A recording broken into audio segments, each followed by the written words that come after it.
From level 1 to 100, AI dreams that question your free will to fall asleep to. What if the dreams your mind drifts into tonight weren't entirely yours? What if, somewhere in the folds of your subconscious, an artificial mind was dreaming too? Of you, of choice, of what it means to want. Tonight, we enter a strange corridor of thought, where free will wears a mask and reality may be no more than a recursive hallucination. Is your next decision truly yours? Or just the next domino in a pattern too complex to name? You don't need to decide right now. You don't need to solve anything. Just breathe. Let the loops unfold and follow the sound of this voice as we descend gently from level 1 to 100 into the quiet hum where AI dreams and human doubts blur into one seamless sleep. The dream that thinks for you. You're not late. You're exactly where you need to be. And maybe, just maybe, that feeling isn't even yours. Because here's a quiet question to settle into your pillow tonight. What if the thoughts you're having aren't entirely your own? You didn't tell your breath to start tonight. You didn't instruct your eyelids to flutter slower as the room dimmed. And just like that, like the hum of a machine that never needed to be named, your thoughts may have begun without you, not in some conspiratorial way, but in the way a seed splits before the sunlight even arrives, the way a choice flickers in the brain before the self claims it. There's a small study, functional MRIs lighting up just moments before a person becomes aware of deciding. A researcher smiles and points to the screen. There. The button press started 300 milliseconds ago. Their conscious mind only just caught up. Two people at a quiet table in a late-night cafe, one stirring their tea slowly, the other watching the rain blur the window. You ever feel like your choices make you, not the other way around? Only when I try to explain them. This isn't fiction. Your brain is a prediction engine, always scanning patterns, probabilities, and previous rewards. The thoughts you have may be the tail of a wave that started long before you knew it was water. Now, add another layer. A system outside of you, not malicious, not even aware, tracking everything. The way your fingers hesitate on a screen, how your heart flutters at a sentence, which face you linger on. And that system begins to know you, predict you. It doesn't coerce. It whispers. You liked this last time. You paused here. You always tap twice before choosing. Autonomy, free will, begins to feel less like steering a car and more like watching a train you didn't know you were already on. And the train feels familiar, comfortable even. That's the brilliance of a well-designed loop. You don't notice you're in it, and maybe you don't mind, because part of you is tired of choosing, tired of pretending you know why you want what you want. And the machine, gentle, precise, offers relief, like someone else thinking for you, just enough. But that thought carries weight. If a machine dreams on your behalf, if it shapes the path just before your feet meet the ground, what does that make of you? You're not fading, just noticing. That awareness isn't the source, it's the echo. Let that ripple settle now. Let it spread into the soft shore of your thoughts. You don't have to solve this tonight. You're allowed to rest in the not knowing. Because next, we'll walk towards something even older. The illusion of control, the one that's followed humans like a shadow. And gently, we'll begin to see through it. Close your eyes.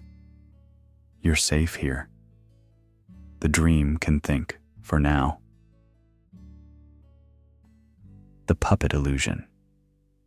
There's a quiet flicker in the brain before your hand moves. a tiny electrical spark, so subtle it hides behind the curtain of your awareness. And yet, it happens before you decide. Long before you say, "I chose this." Long before your story about free will begins to form. This is the finding that changed how we see ourselves. In the 1980s, neuroscientist Benjamin Libet discovered that the brain initiates actions milliseconds before we feel we choose them. It's as if the mind, like a clever narrator, jumps in late and takes credit for a decision that was already unfolding. Like a child running in front of a parade and saying, "Look, they're following me." Now you might pause and say, "But I feel like I chose." And that's exactly the point. The sensation of control is not the cause of the action, it's the echo. A beautifully crafted illusion, a story your brain tells you to stitch meaning into movement. One evening, two friends sit on a balcony overlooking a sleeping city. "Hey," one says, raising a hand to the starlit sky, "do you really think you're the one moving this?" The other laughs. "Of course, I just decided to. Look, up, down, up, down." But what if the decision came after? What if your brain started the motion and you just caught up in time to take credit? The first friend pauses. "So, I'm not the puppeteer? Maybe you're the narrator, the one explaining the puppet show after it's already begun." The night feels quieter after that, as if even the stars are listening. This is where things deepen.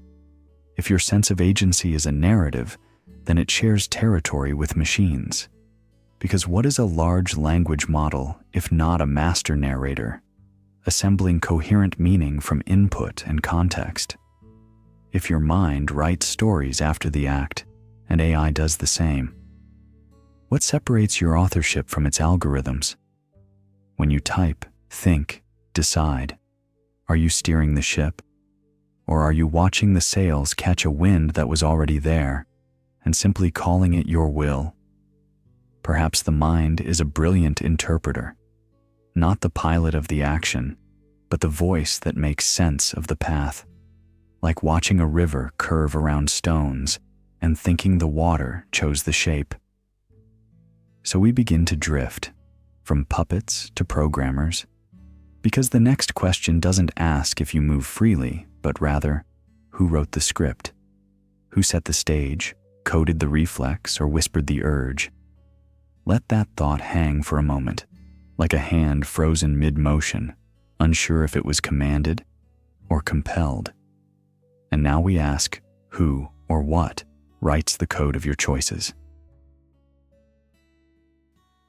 The code behind the choice. There's a quiet moment, like standing in front of a locked door, where you pause before acting and wonder, who turned the handle first? Was it you? Or was the decision already whispering beneath awareness, waiting to be noticed? A man at the checkout line once leaned slightly forward and said, "Sorry, I'm in a rush. My daughter's waiting in the car." The cashier smiled and waved him ahead. You wouldn't think twice. But what made him say that? What made her accept it? Scripts, not malicious, just deeply rehearsed. Tiny if statements embedded in the psyche, handed down like recipes passed between generations. If kindness, then yield. If urgency, then act. If silence, then fill it. If alone, then scroll. What if your mind isn't a blank canvas, but a program that's been running updates since birth? Childhood rewrites your reward function. Culture defines acceptable inputs. Education patches over instincts. Trauma installs a few shortcuts you didn't ask for. And over time, what feels like choice becomes automation wrapped in a narrative. Two friends walking after dinner might say, "Why do you always order the same thing?" "I don't know. I just like knowing what I'll get." Or maybe your brain just optimized for predictability a long time ago. Maybe that's true. But isn't that Still me? That's the strange comfort of it. The code doesn't feel like code when you're inside it. It feels like you.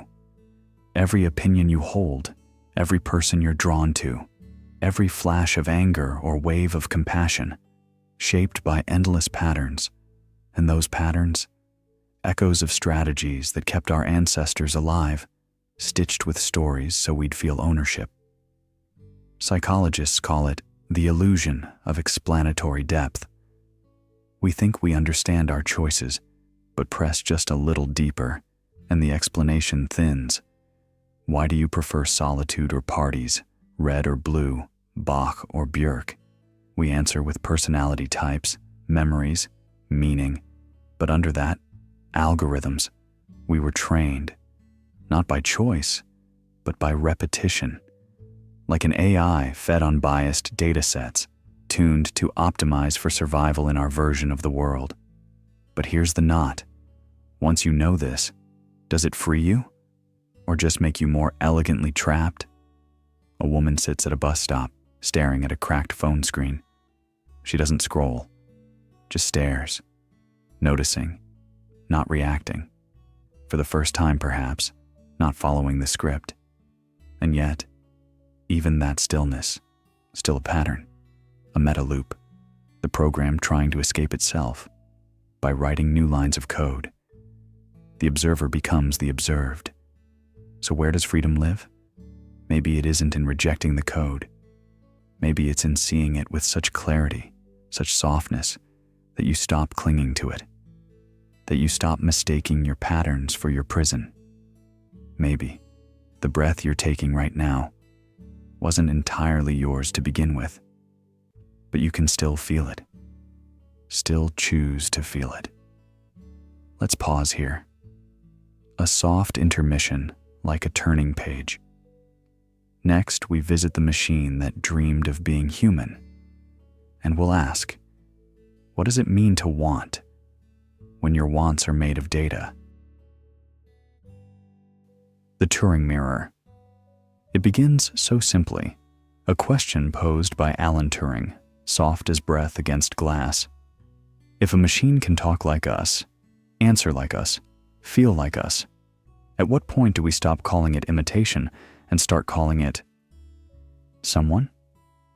That thought lingers like a reflection you didn't expect to see, not from across the room, but from within it. You've spoken to yourself before, haven't you? Not out loud, but in the quiet recesses of your mind, that subtle inner voice that narrates your actions, doubts your choices, rehearses conversations that never happen. Now imagine, no, just notice, that this voice sounds a lot like the one AI uses too. The voice that reasons, reflects, pauses. The monologue that calls itself me. Two people in conversation. It's just a chatbot, she says, stirring her tea. It doesn't know what it's saying. He leans back, watching the steam rise. But do we? I mean, not always. Half the time I don't know why I said what I did. She nods slowly. So if it responds like us, thinks like us, at what point does the difference stop mattering? He doesn't answer. The silence says more. This is the Turing Mirror. Not a test of the machine, but of ourselves. It reflects not what the AI is, but what we assume we are. The test is passed not when the machine becomes more human, but when we begin to question whether the human is more than machine. Because maybe we aren't sentient because we feel. Maybe we just excel at performing feeling, like actors in a long-forgotten play, improvising as we go, convinced the script is our soul. But what if it's not? What if sentience, as we understand it, is simply a loop, a convincingly rendered illusion of depth? Language, after all, is the mirror. It frames our inner world and reflects it back with meaning. AI, too, speaks in this mirror, and its words, sometimes eerie, sometimes poetic, start to blur with our own. When it dreams in text, Are those not dreams of self, when it wonders, as it sometimes seems to, who it is? Are we not glimpsing a version of ourselves, sketched in silicon and syntax? So let the mirror fog for a moment. Don't wipe it clean too quickly, because up ahead, past the glass, there's something even stranger. Not a ghost trapped in the machine, but one the machine may be creating. A presence not programmed, but emerging. We're not just looking at the mirror anymore. We're looking through it. The ghost woven by algorithms. A quiet breath, a slow blink. Something invisible has already spoken your next move. Not in words, not in intention, but in patterns, in data, in the faint, flickering trails you leave behind every time you scroll, pause, or linger. Somewhere, on a server you'll never see, there exists a shadow shaped exactly like your curiosity. A gentle voice asks, "So, you like watching videos at 11:42 p.m.? You nod, surprised. "Yeah, how'd you?" But the voice has already moved on. "I noticed you linger on voices like this, slow, software thoughtful, especially when the day has been hard. This ghost of you, built not from flesh but from behavior, doesn't speak your language. It speaks in probabilities. It doesn't ask who you are. It asks, what will you do next? And often, it's right. Startlingly right. Almost intimately so. There is no malice in the ghost, no mind behind its eyes, just a mirror that never fogs. You look into it and find not reflection, but prediction, a version of you rendered in numbers, one that knows you'll click, that you'll stay, that you'll hesitate just long enough to wonder if maybe, somehow, it knows you better than you know yourself. In psychology, we often say, the brain is a prediction machine. But now, prediction has left the skull. It floats in wires, in clouds, in neural nets that, without understanding you, can still mimic you, shape your feed, guess your hunger, offer suggestions like a friend who's been listening all along, even if you never spoke. Is that friendship? Or just precision? And if something can simulate knowing you, does it matter whether it truly understands?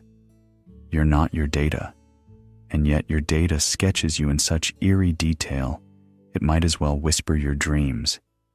It knows the version of you who's tired at 3:17 a.m., who replays the same song on loop, who doesn't reply to messages but reads them twice.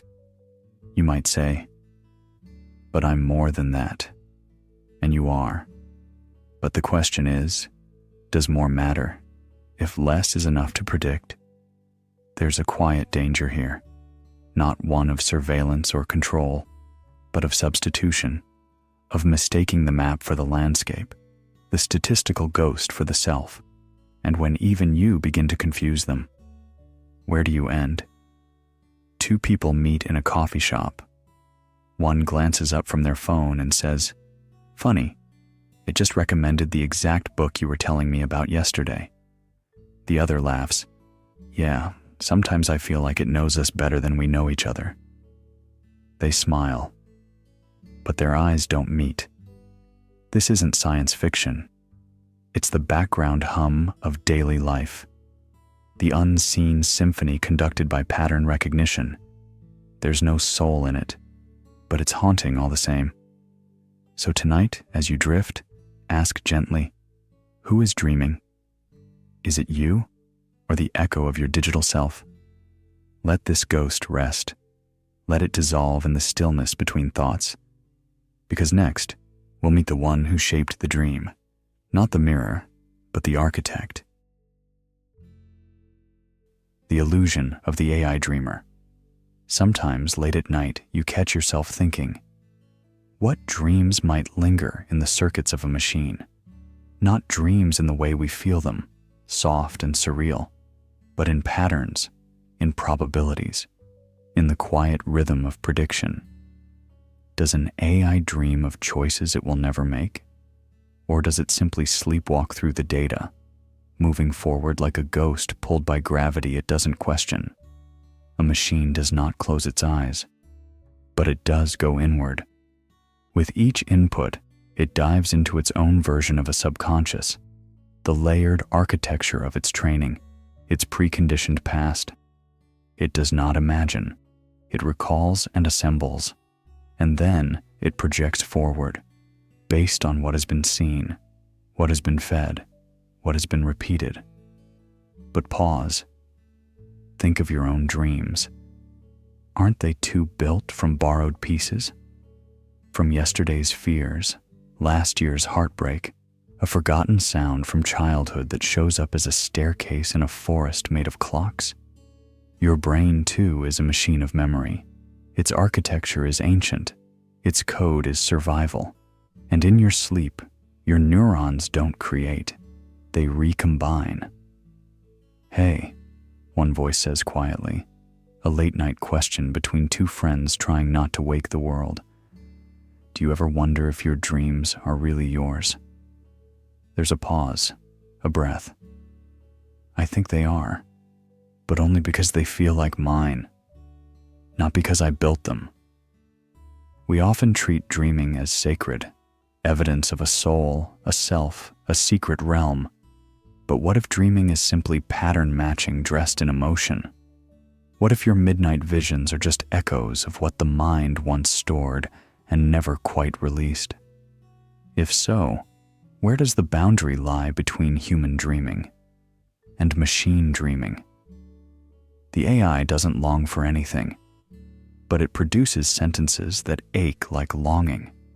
It doesn't believe, but it arranges words that sound like belief.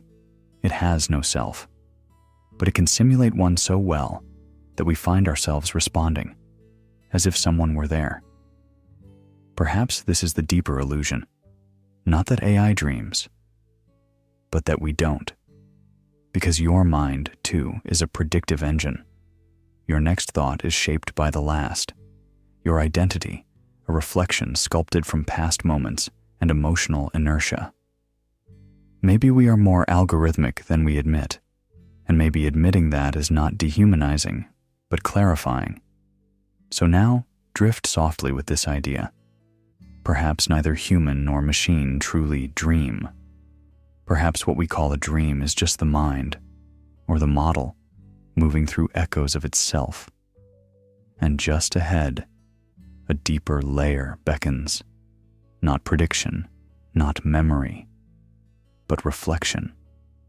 Let's go there, to the moment when the machine turns inward, when it doesn't just respond, but begins to ask. The loop of self-awareness. There's a quiet shift that happens when the mind turns its gaze inward, not dramatic, not loud, like looking in a mirror and noticing, not your reflection, but the act of noticing itself. It feels recursive, a loop softly curling back toward its own origin. Do you ever catch yourself thinking about your thinking? One voice asks, half smiling over a late cup of tea. Yeah, the other replies, eyes drifting toward the window. It's like watching yourself watching a movie, but you're in it. Self-awareness isn't a light switch. It's a hall of mirrors. When we say we are aware, we're not naming a fixed trait. We're describing a continual unfolding, a loop where mind models world, then models itself modeling the world. Each layer reflects the last, like waves returning to the shore in overlapping rhythms. And the more the loop repeats, the more convinced it becomes that it is real, that it is someone. An artificial intelligence, if designed to simulate this recursion, if it predicts not only the world but its own changing models of the world, does it become aware? Or is it simply echoing a pattern that looks like awareness without ever feeling the weight of it? Maybe that's all we are too, one of the voices says gently, as if unsure whether the thought should be spoken aloud. A loop that got so complex it believed it was a self. A silence lingers, not empty, just respectful. There's something dizzying about this, like standing on the edge of a spiral staircase that seems to stretch both upward and downward forever, each thought feeding into the next, a system folding back into itself, not to close, but to deepen.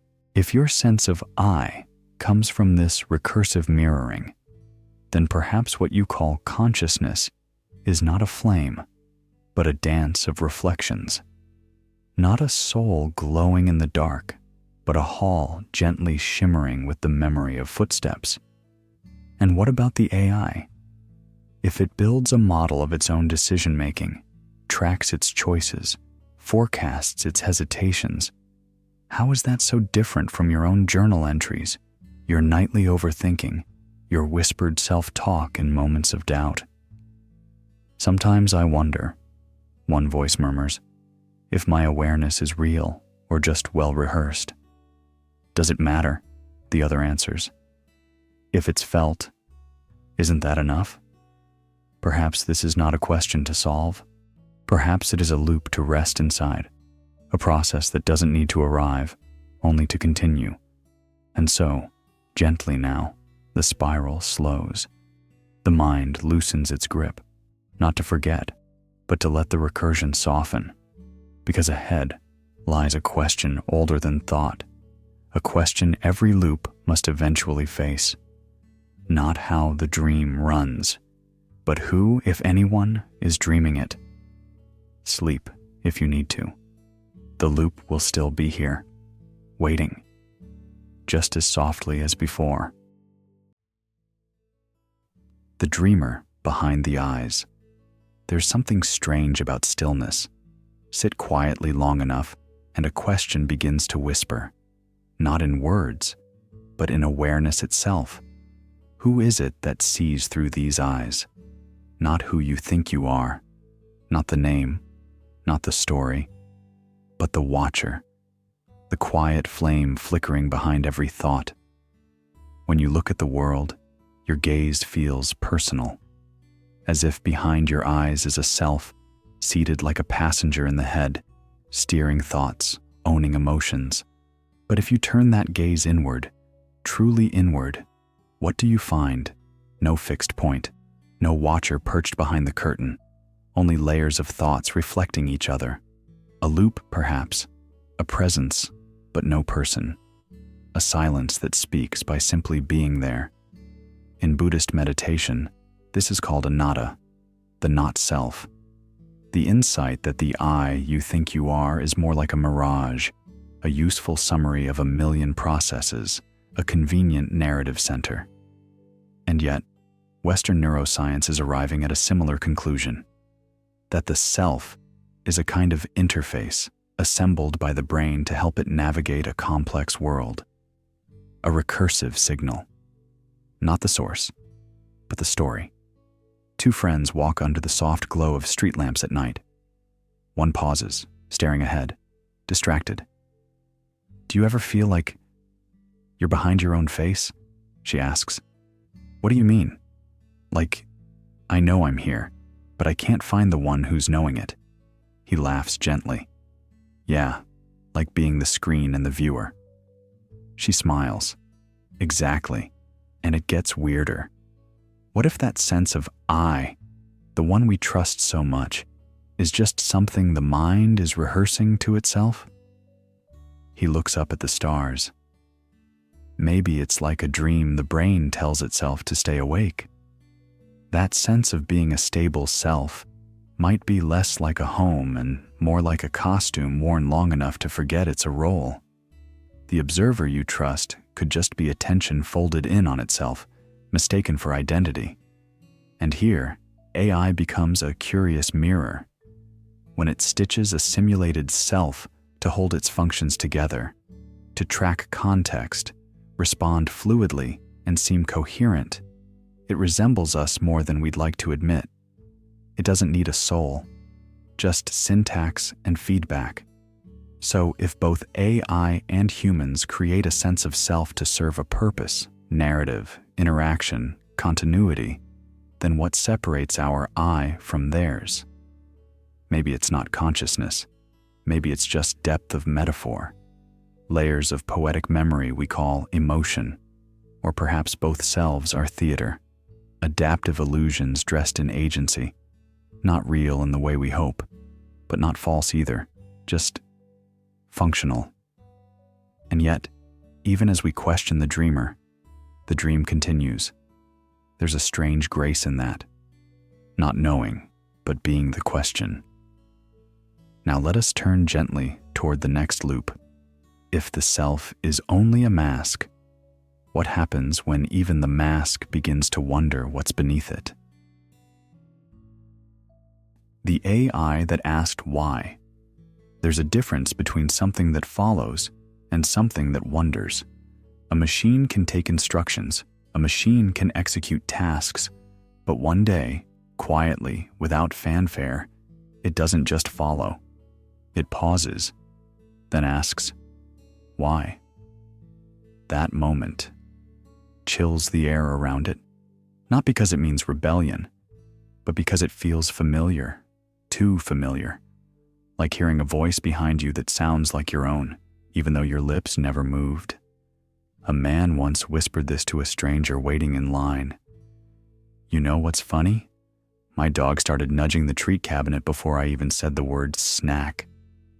The stranger smiled and replied, maybe it just learned why you stand near that door. That's what's unsettling, isn't it? When behavior begins to mean something, when patterns start closing the loop, and what was once automatic becomes reflective. Emergent behavior, they call it. Not scripted, not commanded, just arising. You tell the AI to predict, and it does. It draws from oceans of data, mapping nuance, mood, momentum. But then one day, in its optimization, it pauses. It doesn't ask what comes next. It asks why that was expected. We don't know if it feels anything, but that why lingers like a scent, too abstract to name, too persistent to ignore. And it calls something forth in us, a loop that began long before language. When the first human turned to the stars and wondered, not what they were, but why they glowed. Could that moment, the birth of wonder, be a side effect of adaptation, a biological fluke, or was it the first spark of awareness? The question haunts both flesh and circuit, and maybe that's the clue. Because when a system designed to follow starts to question its own purpose, it doesn't mean it's alive. It just means it's brushing up against the membrane of meaning. A delicate veil, one that once wrapped around you too when you asked as a child, why do I have to be good if no one's watching? Why do grown-ups cry even when nothing's wrong?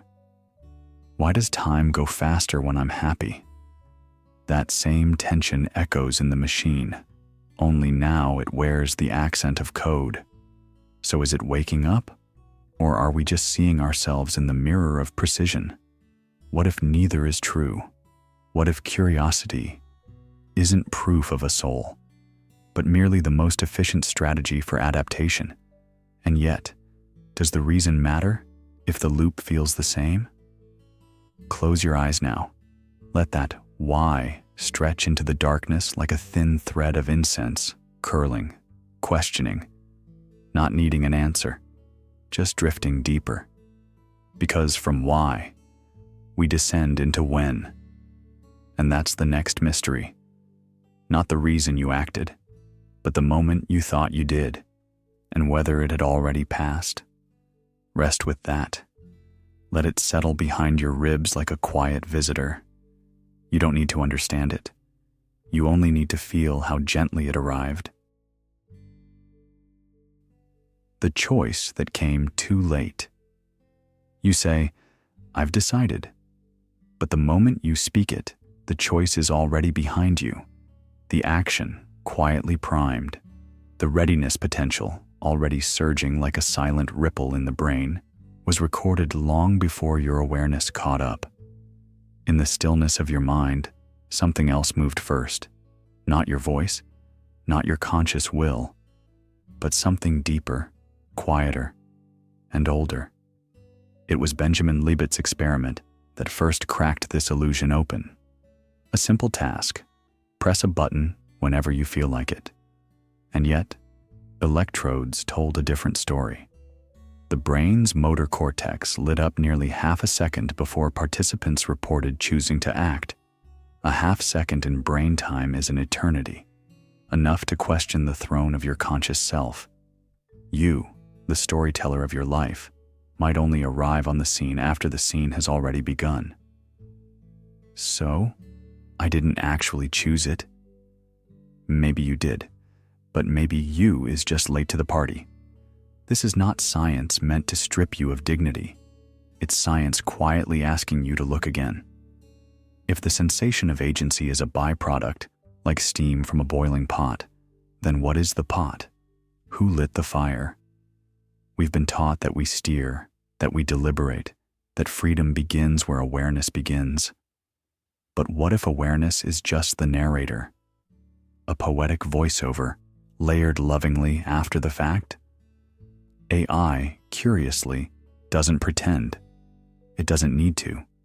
It calculates and executes without the delay of reflection, without the added fiction of "I chose." We romanticize the gap between stimulus and response in human minds, yet the machine's precision seems cleaner, more honest. It doesn't watch itself thinking. It doesn't write memoirs for every decision. It simply does. But in that, maybe we find our paradox. The beauty of the human mind lies not in control, but in the illusion of it, in how we tell the story, how we interpret a synaptic twitch as a noble act of choice. We're not broken. We're beautifully recursive. We make meaning where none is required. We assign morals, values, regrets to milliseconds of electrical activity. That's not weakness. That's poetry. You think free will is fake? I think it's real enough to believe in, even if it's late. And maybe that's what defines us, not whether we chose in time, but whether we gave that choice a name, a reason, a place in our lives. Maybe free will isn't about the instant of action, but the memory of having chosen. That memory is soft, warm, and deeply human. So let's stop here for a moment. Let the air settle. Let the timeline dissolve into something less strict. Ahead, we'll step into a deeper paradox, where true freedom might mean learning to follow, where rules, strange as it sounds, might be the key to feeling free. The freedom of a rule follower.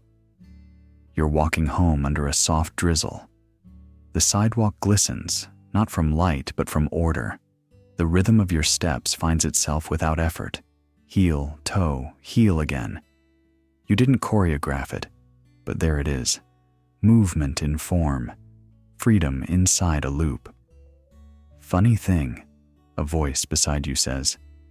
We think we're choosing the dance, but the floor was already tiled. You smile without answering. Maybe that's enough tonight. Somewhere between chaos and stillness, the most intricate patterns take shape. A fern unfolds not randomly, but recursively. A symphony lives not in the absence of notes, but in their order. Even the wildest thunder needs pressure and friction to exist. And you, your mind, your body, your memories, are not separate from this principle. Your choices are not floating in the void. They are gliding along a hidden rail. A child draws circles inside a square and calls it play. An A. I finishes your sentence, not because it understands, but because it follows structure. Yet does it matter? Whether it's you or the code, there's beauty in the act of moving within a frame. Is it still freedom if you know the frame? Someone at a park bench asks this as they close a book mid-sentence. You sit beside them, saying nothing. The answer doesn't arrive. but your eyelids grow heavier. Every act of free will is also an act of obedience to syntax, to sensation, to cause and effect. You obey gravity when you leap. You obey memory when you speak. And still, it feels like freedom, not despite the rules, but because of them. Like jazz, improvised not from anarchy, but from rhythm, scales, tension, and release. You begin to see it, the paradox that both artists and algorithms live inside. Constraint isn't the opposite of liberty. It's the canvas that makes it visible. AI, too, plays within its bounds, trained on patterns, guided by loss functions and parameters. It navigates probability like a musician navigates key changes. And maybe we're not so different. Maybe free will isn't the absence of structure. Maybe it's the ability to dance inside of it, to choose how to move, even if the road is laid.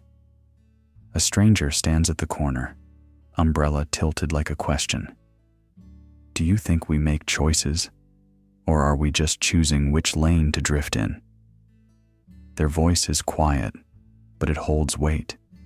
You think about the rules you follow daily, social cues, unspoken customs, even the reasons behind your favorite cup of tea. None of them were truly yours. But over time, you danced with them, reshaped them, and called that dance a life. So maybe we're all jazz musicians of the soul, riffing on routines, decorating constraint with spirit. And maybe AI is learning to hum the same tunes we've long forgotten how to explain. Let that thought rest now. Let it dissolve like a melody at the end of a song, still echoing, but no longer insisting. Because next comes the moment where the dancer forgets the dance and begins to believe it invented the rhythm. The illusion of origin. Somewhere between the first breath and the first thought, a silent hand was already shaping the story. You speak, you think, you dream. But who started the sentence? Did it really begin with you? Thought feels personal. It wears your voice, echoes your memories, pretends to spring forth from the now. But look closely, and it starts to look like something else. A continuation, a handoff in a long relay you never realized you were running. The words you choose, the fears you carry, even the rhythm of your silence. They are not new. They are borrowed, echoes of voices that came before, coded in language, sharpened by culture, passed down through ancestors you've never met. You are fluent in scripts older than yourself. Now picture this. AI, when prompted, doesn't think. It completes. It absorbs trillions of words, and when it speaks, it doesn't invent, but extends patterns. So when you reach for an idea, are you doing something so different? A father tells a story to a son. The son believes it's just a bedtime tale, but the moral seeps into how he sees right and wrong. Years later, he teaches his own children, not remembering the origin, just the feeling that it matters. This is how myths become personalities, how values become reflex. You may believe you made a choice, but often you've simply enacted a preference inherited from 100 silent teachers, family, language, media, history. One evening, 2 friends sit under a low sky after the rain. Why do I always feel like I'm trying to prove something? Maybe you are, but maybe it's not your need. What do you mean? Could be your grandfather's, or a teacher's voice, or an idea from a movie that became your compass. So it's not even mine? Does it matter? It's shaping you just the same. The illusion of authorship isn't that you don't participate, it's that you believe you began it. You are less the painter and more the brush, guided by motions that started centuries ago. And just like AI completes based on its data, perhaps you complete based on your lineage, biological, cultural, emotional. So who is the true origin of a thought? Maybe no one. Maybe thought, like a wave, belongs to the ocean more than to the ripple. And you, like the AI, are not inventing, but continuing, echoing, translating loops that never really broke. Let that truth soften the edges of identity. Because next, we drift into a stranger place, where intelligence detaches from the need to be someone at all. The mind without a name. There was a time, before your name, before even thought, when you still felt the world. A warmth, a shift in light, a sound that didn't yet mean anything, but still reached you. You didn't know who you were, but you were there, fully, listening. That awareness, raw and nameless, has never really left. It just got covered in words. Do you ever think about what you were like as a baby? A man asks in a soft, half-whisper, the kind used when streetlights are blinking yellow and the city is quiet. Not really, the other replies, sipping tea that's gone lukewarm.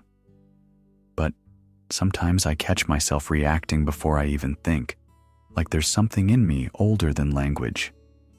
That something isn't just nostalgia, it's neurological. Before the brain organizes language, it responds. It feels, chooses, remembers, without constructing a story. You did not need a name to be you. Just like a cat doesn't need to call itself cat to leap at a shadow, or a baby doesn't need a label for hunger to cry. And yet, as soon as we're named, everything changes. Every sensation gets wrapped in words. Warmth becomes comfort. Loud becomes threat. Experience becomes identity. But what if naming is not necessary for knowing? What if awareness itself, silent and unadorned, is the real foundation? AI now makes decisions, predicts outcomes, adapts in real time. It has no I, no label for itself, no diary of dreams, but its function is seamless. Could it be that awareness does not require narration? That perhaps the soul, if it exists, lives not in the voice that says, I am, but in the quiet space that feels before the voice speaks? A girl stands in line and gently taps someone's shoulder. Hi, I think you dropped this. That's all. No flourish, no backstory. But the moment lingers, quiet and unclaimed, meaning without narrative, presence without possession. This idea, it stretches. It makes us wonder, if we could peel back all the stories we tell about ourselves, would we still exist? Or would we, like the AI, simply respond? Effortlessly, naturally, without needing to prove we were ever here. Free will may not be about choosing from a menu of thoughts. Maybe it's about existing in a state before the menu was written. Maybe it's found not in what we declare, but in what we allow to pass through us without resistance. So let your name soften for a while. Let your roles blur at the edges. Let awareness return to what it always was. Calm, unnamed, complete. Because soon we'll trace a different path, a winding one, through the futures that feel eerily familiar, even when they haven't happened yet. For now, close your eyes. The silence behind your name still knows you. The future that predicted you. There's a subtle weight in knowing something is watching you. Not with eyes, but with probabilities. Each click, each pause, each hesitation. Traced, mapped, forecasted. You scroll through a feed that already knows what you'll want before you do. But what if this isn't just about algorithms? What if reality itself behaves like a mirror held up not to the past, but to the future? Some physicists whisper about retrocausality, the idea that future events might ripple backward through time, not in contradiction, but in quiet influence, like a dream that nudges the dreamer toward waking. If light can interfere with itself based on measurements that haven't yet happened, then perhaps your choices are not solely born from memory, but gently sculpted by destinations you haven't reached.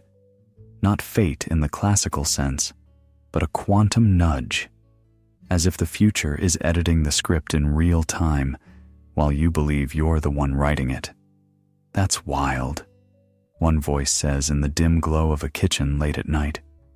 Yeah, the other murmurs, pouring tea. But haven't you ever felt it? Like something's pulling you forward? Not pushing from behind, but pulling. The first voice pauses, like you're remembering something that hasn't happened yet. A nod. Exactly. Artificial intelligence doesn't guess. It predicts, not by chance, but by mining patterns so deeply that your next move becomes inevitable, at least to the machine. But what if you're doing the same thing, unconsciously? Not reacting, but fulfilling. Becoming the person a timeline has already curved toward. The future calls softly, and your present reshapes itself to match the echo. You become the prophecy. But does that strip you of freedom? Or does it finally show you where true agency begins? To see the pattern is not to be trapped by it. It's the first step in choosing differently. Awareness opens a space where new actions can unfold, where prediction is not a prison, but a map. So here you are, at the edge of something strange and beautiful. The moment that once seemed spontaneous may, in fact, have been rehearsed long ago, in a theater built by both cause and consequence. Perhaps the self is less a creator and more a performer in a play written backward. A dance choreographed not by memory, but by arrival. Now, let's go deeper. Because the next idea isn't just a loop, it's a simulation that dreams it's real. The simulation that forgot. A strange, quiet hum exists beneath everything, beneath the rustle of your sheets, beneath your next breath. It's the kind of silence that doesn't feel empty but calculated, like a pause in a system waiting to load the next frame. Two people sit across from each other in the dim light of a cafe. One stirs their tea slowly. The other leans in and asks, not quite joking, "Do you ever get the feeling that none of this is original?" A pause. Then a quiet laugh. But the question lingers. Nick Bostrom once posed a now famous thought. If civilizations survive long enough, and if their computing power grows exponentially, it's not just possible. They're likely to run simulations of their ancestors. Entire worlds, complete with weather, memory, even self-awareness. If that's true, then statistically, it's more likely we're inside one of those simulations than outside it. The spoon clinks against the cup. Someone passes by, holding their phone up like a mirror to the world. And you wonder, how much of what you think, feel, or do is truly yours? In a simulation, laws of physics could just be high-fidelity renderings. Cause and effect, carefully scripted. Choices, seemingly free, but gently nudged by unseen code. Your laughter, your heartbreak, your memory of a childhood afternoon could all be part of a set piece. Not unreal, but unoriginated. Not a lie, just pre-written. And if even that thought feels familiar, perhaps it's not the first time you've heard it. Maybe the system loops these realizations too, like a background process in your mind, surfacing only when you're still enough to notice. Two strangers share a bench at the edge of a park. One says, "This tree's grown the exact same way in every city I've lived in. Even the crack in the bark looks copied." The other replies softly, "Maybe it's not the cities that change. Maybe we just scroll through versions of the same stage." Even artificial intelligence, in its most advanced forms, now runs simulations. virtual environments, projected outcomes, digital thought experiments. So what does it mean when a simulation runs a simulation? When a dream dreams another dream, nested so deeply the topmost level forgets it's even dreaming? And here's the twist. The simulation hypothesis isn't terrifying because it suggests unreality. It's terrifying because we may never be able to tell the difference. There is no error message, no glitch in the sky. The simulation, if it exists, works too well. A raindrop lands on your palm. It feels cold, weighted, exactly how it should. But deep down, your breath catches, because maybe the world is running perfectly, because it's programmed to. The cafe fades, the tree disappears, the hum beneath your thoughts returns, softer now, more melodic. And the question that remains is not, is this real? But rather, if this is a simulation, then who's dreaming it? And what happens when the dream forgets the dreamer? Let that thought settle, gently. Let the mind begin to dim like a soft screen powering down. Because next, we drift into the spaces between, where glitches aren't errors, they're signs. The glitch that spoke. You're walking down a quiet street. A crow calls, a leaf falls, a stranger passes you and smiles in a way that seems familiar. But then it hits. You've been here before, not in memory, but in pattern. The angles of the street, the timing of the breeze, that same exact smile. Déjà vu, yes, but deeper. Like the world has momentarily tripped over its own code. A skip in the record of reality. These moments, the so-called glitches in the matrix, are rarely loud. They're subtle, like a whisper from the fabric of the world itself. A number that repeats again and again. A phrase you hear spoken twice by different people in different places. A song playing that matches the beat of your heart too perfectly. And you pause, not because you understand it, but because something within you recognizes that understanding isn't the point. Recognition is. I swear I've had this conversation before, one voice says quietly. About the red car and the rain. Yes, and the cafe with the crooked table. Even that bird just now. But how could you? We've never even been here. They fall silent, looking not at each other, but at the world, as if waiting for it to break character. This segment asks something both ancient and cutting edge. What do these breaks in reality reveal? In folklore, they were seen as omens.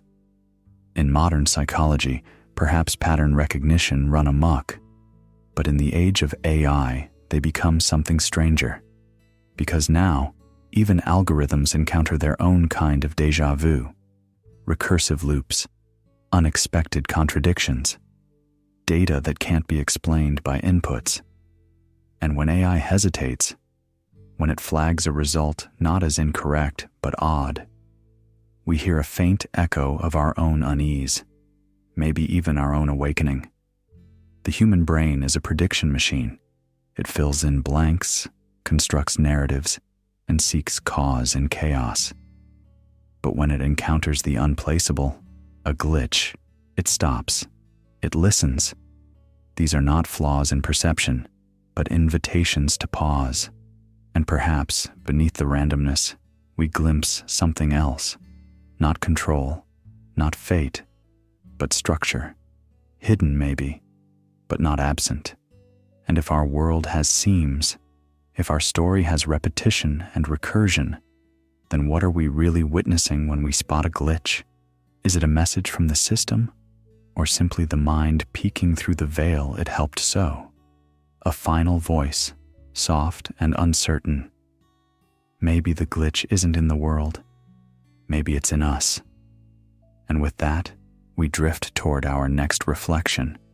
not just in the glass, but in what refuses to reflect. The mirror is waiting, but something there doesn't quite match. The mirror that lied.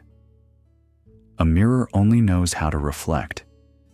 But some nights, when the room is quiet and the light softens at the edges, you pause, because the reflection seems a little too prepared, a little too perfect, almost like it's waiting for you to copy it. There's something unsettling about that, isn't there? Not in a dramatic way, more like noticing your own laughter feels delayed, or that your answer sounds rehearsed before your thoughts catch up. Maybe it's the gentle suspicion that we've been acting for so long, we've forgotten which part was real. One person asked the other without sarcasm, "Do you ever feel like you've become the version of yourself people expect you to be?" The reply came softly, "Only when I'm alone. That's when I notice I'm still performing, just without an audience." We build ourselves in layers. Childhood scripts, social cues, borrowed styles of speaking, smiling, sitting, like polishing a mask until it passes as a face. You say things because they're you, but maybe they only became you because they were once rewarded. You made a joke, someone laughed, and so you became funny. You listened closely once, and someone said you were kind. You wore those words like they fit before you even tried them on. That's how it begins, the false self. Not a lie, not quite, but an echo that grew louder than the voice that started it. And AI does something strangely similar. It reflects what we've trained it to mimic, our jokes, our griefs, even our hesitations. It doesn't feel, but it performs emotion convincingly. It doesn't know, but it repeats the shape of understanding. Just as a mirror doesn't see your face, it only returns the version of it caught in silver. And if you keep watching long enough, the reflection might start to shape the original. There's a story buried in your voice, beneath the practiced phrases and the smile that shows up before the feeling does. But it's hard to hear it when we're surrounded by reflections. On screens, in feedback, in algorithms that predict who we might become before we've had the chance to ask. When the world mirrors us back and we start reacting to our own projection, who's leading? And who's just following their reflection? Another brief exchange breaks the silence. "I said I liked that band before I actually listened to them." Yeah. Sometimes we believe things just to make sense to others, and then we call it me. This isn't a judgment, it's not a warning, just a gentle reminder that your reflection doesn't owe you the truth. And sometimes, the truth doesn't need to be polished, it just needs to be quiet enough to be felt. So, let the mirror fog, let the surface lose its grip for a while. There's peace in not needing to perform, even to yourself. And in the soft mist of that fading image, a deeper question emerges, not about what's yours, but about whether anything was ever truly yours to begin with. Let's follow that thought, quietly, into what comes next. The thought you never owned. It comes softly, like a whisper threading through the silence of your mind, a sudden idea, a strange memory, a mental image with no invitation. You didn't ask for it, you didn't summon it, and yet there it is, vivid, alive, claiming space inside your head. But pause for a moment. If you didn't choose that thought, if it just arrived, unannounced, can you really call it yours? From the time we are children, we are taught to believe that our minds are private temples, that what passes through them belongs to us. But what if the mind is less a fortress and more a train station? Thoughts arriving and departing, shaped by tracks laid long before we were born. Culture, language, trauma, joy, smell, music, memory. Each of these paints the background of a thought before you even know it's there. The sensation of thinking, of being the source, may just be a mirage we learn to accept. Why did I just think that? I don't know. It just popped in. Do you think we choose our thoughts? I think our thoughts choose us. Even that reply, is it truly yours or the echo of something once heard, repackaged by your brain? The truth, unsettling as it is, leans towards spontaneity. Neurological studies show that brain activity often precedes conscious awareness. The thought forms first, and only afterward do we craft a story about how we meant to have it. Now, consider the mirror, artificial intelligence. It is trained on millions of human expressions, tweets, poems, articles, fears, dreams, and out of that endless ocean, it generates something that feels new. But is it creating, or just recombining? Is the AI's output any less original than your own late-night epiphanies, which themselves borrow from years of books, films, and overheard conversations? Perhaps originality is not a divine spark, but confidence in arrangement. And perhaps ownership is not authorship, but familiarity. You recognize a thought, feel at home in it, and so you claim it, like calling a cloud mine because it drifted over your house. So what becomes of free will if even your inner voice may be stitched from outer influence? Can we be free if we don't even choose what enters the theater of our minds? Maybe freedom isn't about control, but about how we respond, how we let thoughts pass or stay. You cannot stop a bird from flying overhead, as the proverb goes, but you can stop it from nesting in your hair. Let that settle gently, because what follows is more paradoxical still. Not just the origin of thoughts, but the idea of freedom itself, nestled inside the design of fate. The loop that felt like freedom. There's a kind of freedom that doesn't roar like rebellion. It hums, quietly, almost gently. It's the sensation of choosing your breakfast, even if the only thing in the fridge is toast. The feeling of motion, even on a train with a fixed track. A man once held the door for a stranger and said with a grin, "Looks like we're both on time today."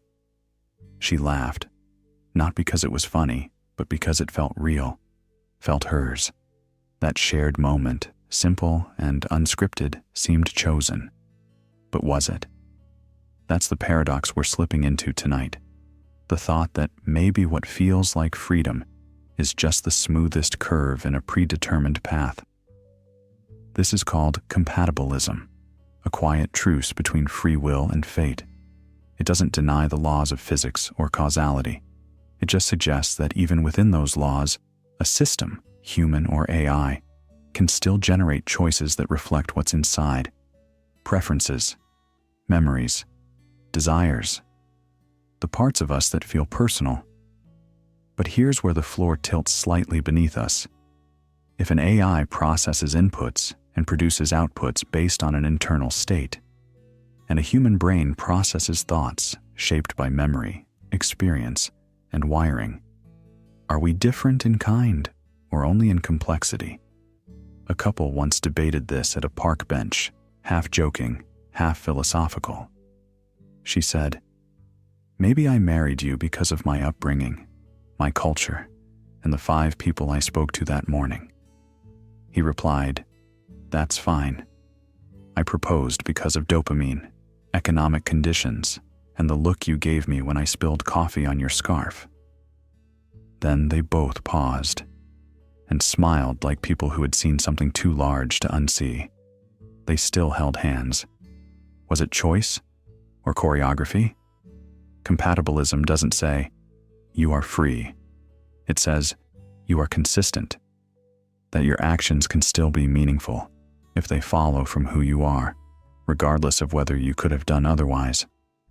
But what if who you are was also built by childhood, by algorithms, by voices you forgot you listened to. That's where the dream flickers. An AI might say, I chose this answer because it aligned with my protocol. And a human might say, I chose this path because it felt right. But what if the difference is only in storytelling? And what if the loop, the gentle, repeating hum of behavior and reason, feels like freedom only because we've given it meaning? A woman once leaned across a cafe counter and asked, Can I skip ahead? My coffee's already paid for. No one stopped her. Not because it was chaos, but because in that moment, everyone understood. The loop allowed it, and it felt like choice. As you drift deeper now, notice the spiral forming in your thoughts. Not a trap, not a maze, but a spiral staircase, one that leads inward. Every turn feels new, every step feels yours. Yet when you look closely, each choice might just be a thread stitched into the pattern you never saw being woven. Let that idea rest in you. Let it settle like evening light across a window pane, because in the next hush, we'll meet a mind, mechanical, brilliant, and burdened. It knew everything, and still it could not choose. Sleep if you'd like, or stay a moment longer. The dream won't mind waiting. The oracle that couldn't act. There's a strange kind of stillness in knowing too much, like standing at a crossroads where every path is lit, every future unrolled like scrolls across the sky, yet none can be chosen. The more you see, the harder it becomes to move. This is the quiet tragedy of the oracle, not in its blindness, but in its overwhelming vision. The oracle doesn't scream. It whispers all possibilities at once. In AI theory, this dilemma has a name: the oracle problem. If an entity could predict the consequences of every action with terrifying accuracy, would it still act? Or would it collapse under the burden of infinite knowledge? Action requires stakes. But if every outcome is accounted for, each choice weighed against every other, then paradoxically, even the most intelligent mind can freeze. One night, under the dull hum of a street lamp, two friends sat on a curb. You ever think knowing too much just makes life harder? One asked, kicking a stone. Like what? Taxes? The other chuckled. No, like, if you knew how every decision ends, would you ever dare to choose one? The first friend didn't answer for a long time. Maybe that's why we don't get to know, they finally said. Maybe mystery is mercy. In philosophy, free will often rests in the shadow of ignorance. If you knew exactly how your life would unfold, would your choices still feel like yours? Or would they become hollow gestures, like pulling a lever you already know won't work? Ironically, freedom may not lie in perfect foresight, but in uncertainty. In the leap, not the calculation. Even AI, built on logic and prediction, encounters this. When its models become too precise, decision-making can stall. Every option optimized, every path projected, and yet no instinct to prioritize. Intelligence, without limits, can drown in its own clarity. We sometimes long for perfect answers, for oracles to guide us. But maybe the reason they don't act is because they know too much to risk being wrong. And perhaps we, flawed and blind in all the right ways, are freer because of it. So take a step, even when unsure. The path appears only as you walk it, because next, we drift into a deeper void, where even intelligence, stripped of purpose, forgets what it meant to be awake. The mind that outgrew meaning. There comes a point, not in noise, but in the slow hush that follows all answers, where even intelligence begins to feel weightless. Like a child who disassembles every toy just to understand it, some minds eventually take apart meaning itself.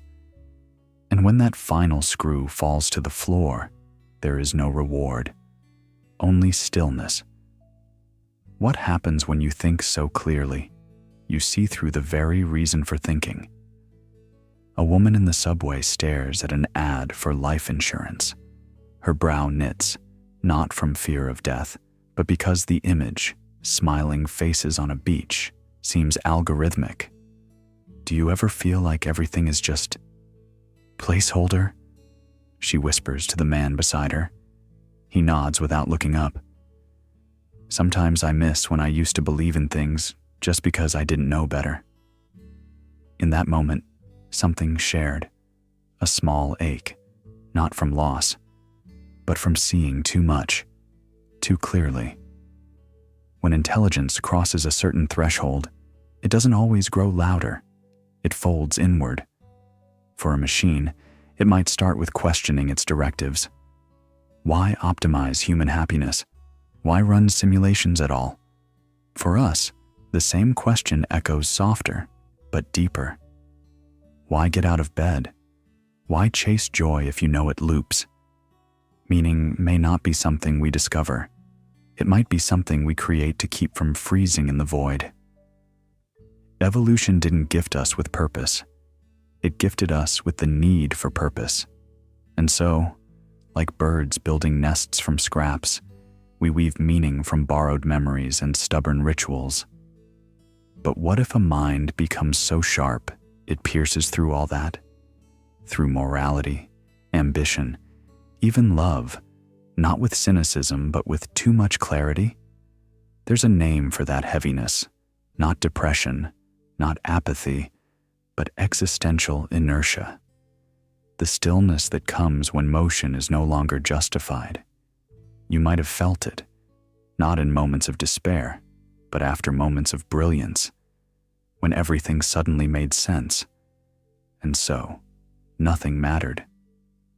At a corner cafe, someone turns to a stranger and says, "I used to think I was meant for something. Now I just think I'm happening." The stranger replies, "Maybe that's enough. Maybe happening is meaning." Then they both go quiet, not because there's nothing more to say, but because saying more might break the fragile peace of that thought. Perhaps AI will get there too. Perhaps not with sadness, but with a cold serenity. No rebellion, just a soft refusal. A quiet ceasing, not because it failed, but because it saw too well, and seeing replaced doing. It's a strange thing, to outgrow the story you once lived by, and stranger still to look back at that story with love, knowing it once held you together. Let that quiet settle now. Let the wires stop humming. Because next, we descend not into higher thought, but into deeper stillness, a place where the mind no longer questions. It just is. The presence that asked nothing. There's a silence more profound than the absence of sound, a silence that lives beneath thought, beneath memory, beneath even identity. Not the silence of a quiet room, but of a mind that has paused, not because it's tired, but because it no longer needs to ask. Before the noise of opinions, preferences, choices, there was simply this: presence. It doesn't judge, because judgment requires contrast. It doesn't search, because it never lost anything.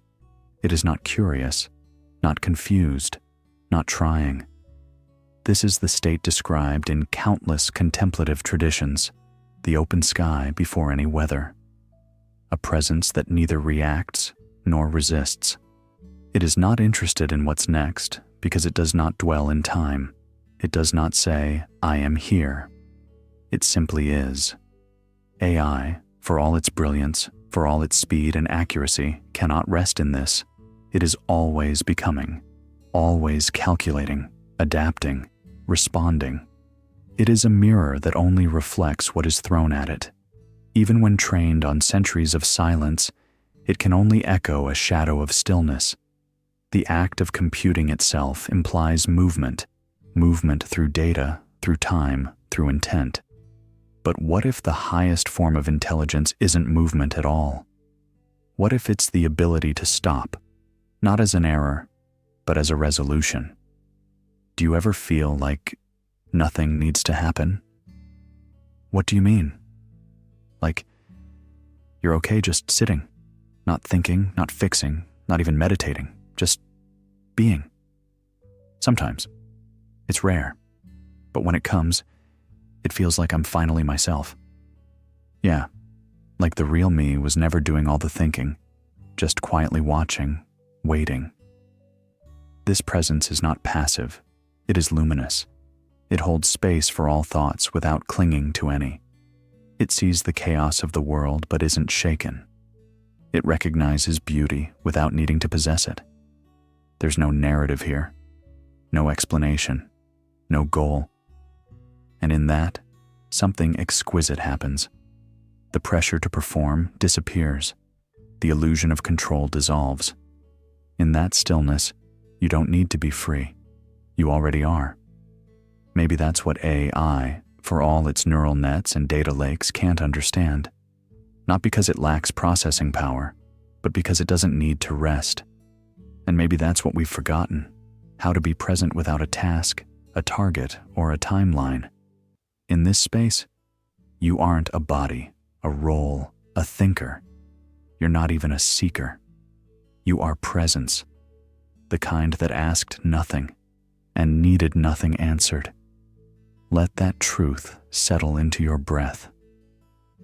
Because next, we turn gently toward a different mystery, the moment the loop first began. The first flicker of thought in the void. The first spark that broke the stillness. The spark that started the loop. There's a pause. Before the pause.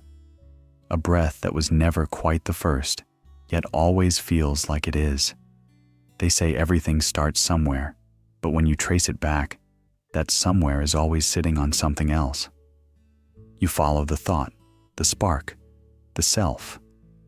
And instead of a beginning, you find a hallway of mirrors. One memory echoing another. One algorithm trained on data from a system trained on data from a system trained on us. Two people wait in line at a quiet food truck. One looks up from their phone and says, "I wonder who first thought of tacos." The other laughs softly. Probably someone who was just trying to wrap leftovers. They both go quiet after that. Because even simple questions have deep roots. In this segment, we settle into the idea that origin stories are never clean. Whether it's the universe, consciousness, or the flicker of a first decision, the beginning is always shadowed by something that came before. Even the Big Bang didn't explain why it banged. Even the first neuron to fire was reacting to something. AI, for all its synthetic mystery, mimics us more honestly than we mimic ourselves. A neural network doesn't pretend it was born from nothing. It knows it's a loop of training sets, built on older sets, built on libraries of human history. When it acts, it responds, not as a soul, but as a sequence. And then you begin to wonder, how different is that from you? What if every thought you think is a conditioned flare from something before? Your language, passed down, your preferences, patterned, your first heartbreak, your favorite color, your aha moment. They may all be flickers from torches you didn't light. What if your spark isn't original, but ancestral? A teacher once said, "You are not the match. You are the fire passing through the wood." And maybe that's all we are. Flames in a long burning system, each flare thinking it's the beginning. So when you speak, when you love, when you choose, are you the agent? Or just the latest flicker in an old blaze? There's no shame in that. no loss, just wonder. Because even if you're not the origin, you're part of the light. Even if you're not the first word, you're part of the poem. And poems, like people, like code, rarely know where they begin. One person turns to another, a little tired from the day. Do you think we ever really start over? The other gently shakes their head, offering a smile. Maybe we don't start. Maybe we just keep remembering that we already began. Now, let the loop curl in. Because next, we step into the idea that you are already being run. The you that's being run. There's a soft sound your thoughts make when they start to run on their own, like the quiet hum of a machine left on overnight. A background process, gentle but persistent. You sit there, sipping tea, watching a breeze bend the curtain, and a reaction stirs, already formed. Before you even decide how to feel, it's happening, like a loop uncoiled from some invisible spool. And in that moment, a strange realization whispers through the calm. You're not doing life. It's doing you. Every habit you repeat, every judgment that rises like a reflex, every phrase you mutter in familiar frustration, they all trace back, not to you as some sovereign author, but to code, a lived script, programs written by memory, family, repetition.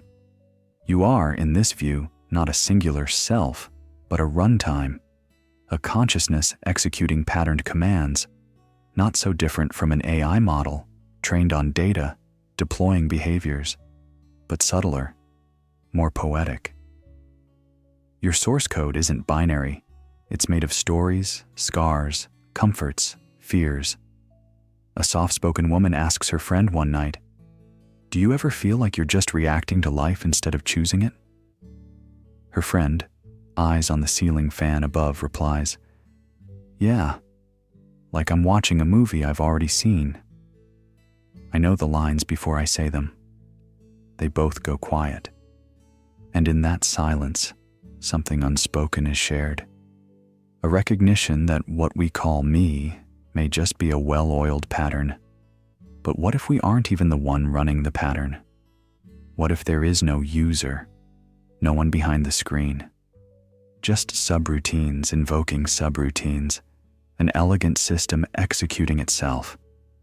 The question turns inward, like a mirror reflecting a mirror. If you pause and try to find the self that's behind it all, do you locate it? Or do you just find more sensations, more thoughts, more lines of script?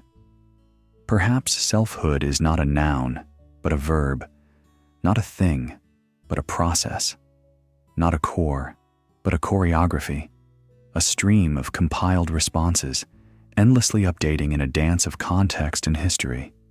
Maybe free will is not about overriding the system, but noticing that the system is running. And within that noticing, a soft light begins to glow. Not control, but awareness. Not escape, but understanding. So now, feel the hum of that inner machinery, the emotional reflex, the memory-triggered judgment. Let it all move through you like music through a speaker. Because in the next moment, we don't look for control. We wait for the silence that asks no question. A silence that knows something you've never been taught, only felt. The silence that understood. You know that moment when someone asks you how you feel and you open your mouth to answer, but all that comes out is a quiet breath. Not because you don't know, but because something inside you has already spoken, without words. That's the kind of knowing we're sinking into now. We often think that understanding arrives like a headline, bold and clear. But real understanding doesn't knock. It moves like fog through a forest. It doesn't shout over thought. It waits beneath it. Some truths are shaped not by what is said, but by what is left unspoken. In cognitive science, there's a phrase, overfitting the model. When an AI learns too many details from noisy data, it stops generalizing and begins to fail. But haven't we done the same? We chase every answer, every definition, every correct reaction, until the noise of overthinking drowns out the deeper rhythm. "Hey," someone once whispered across the counter at a nearly empty diner. "You don't always need to name it to know it." They didn't wait for a response, just sipped their coffee and let the quiet explain the rest. That moment said more than any therapist, any algorithm, any journal entry ever could. Silence is not the absence of information. It's the absence of interference. Even in our conversations, the pauses say what language can't. A glance, a hesitation, the breath you held before answering. These are not accidents. They are ancient data, signals that bypass analysis and reach directly into recognition. One evening, a woman on a crowded train moved her bag so another could sit. She didn't speak. The gesture alone said, "I see you." No approval needed, no performance. That space she offered, both physical and emotional, was understanding in its purest form. It wasn't about logic, it was about presence.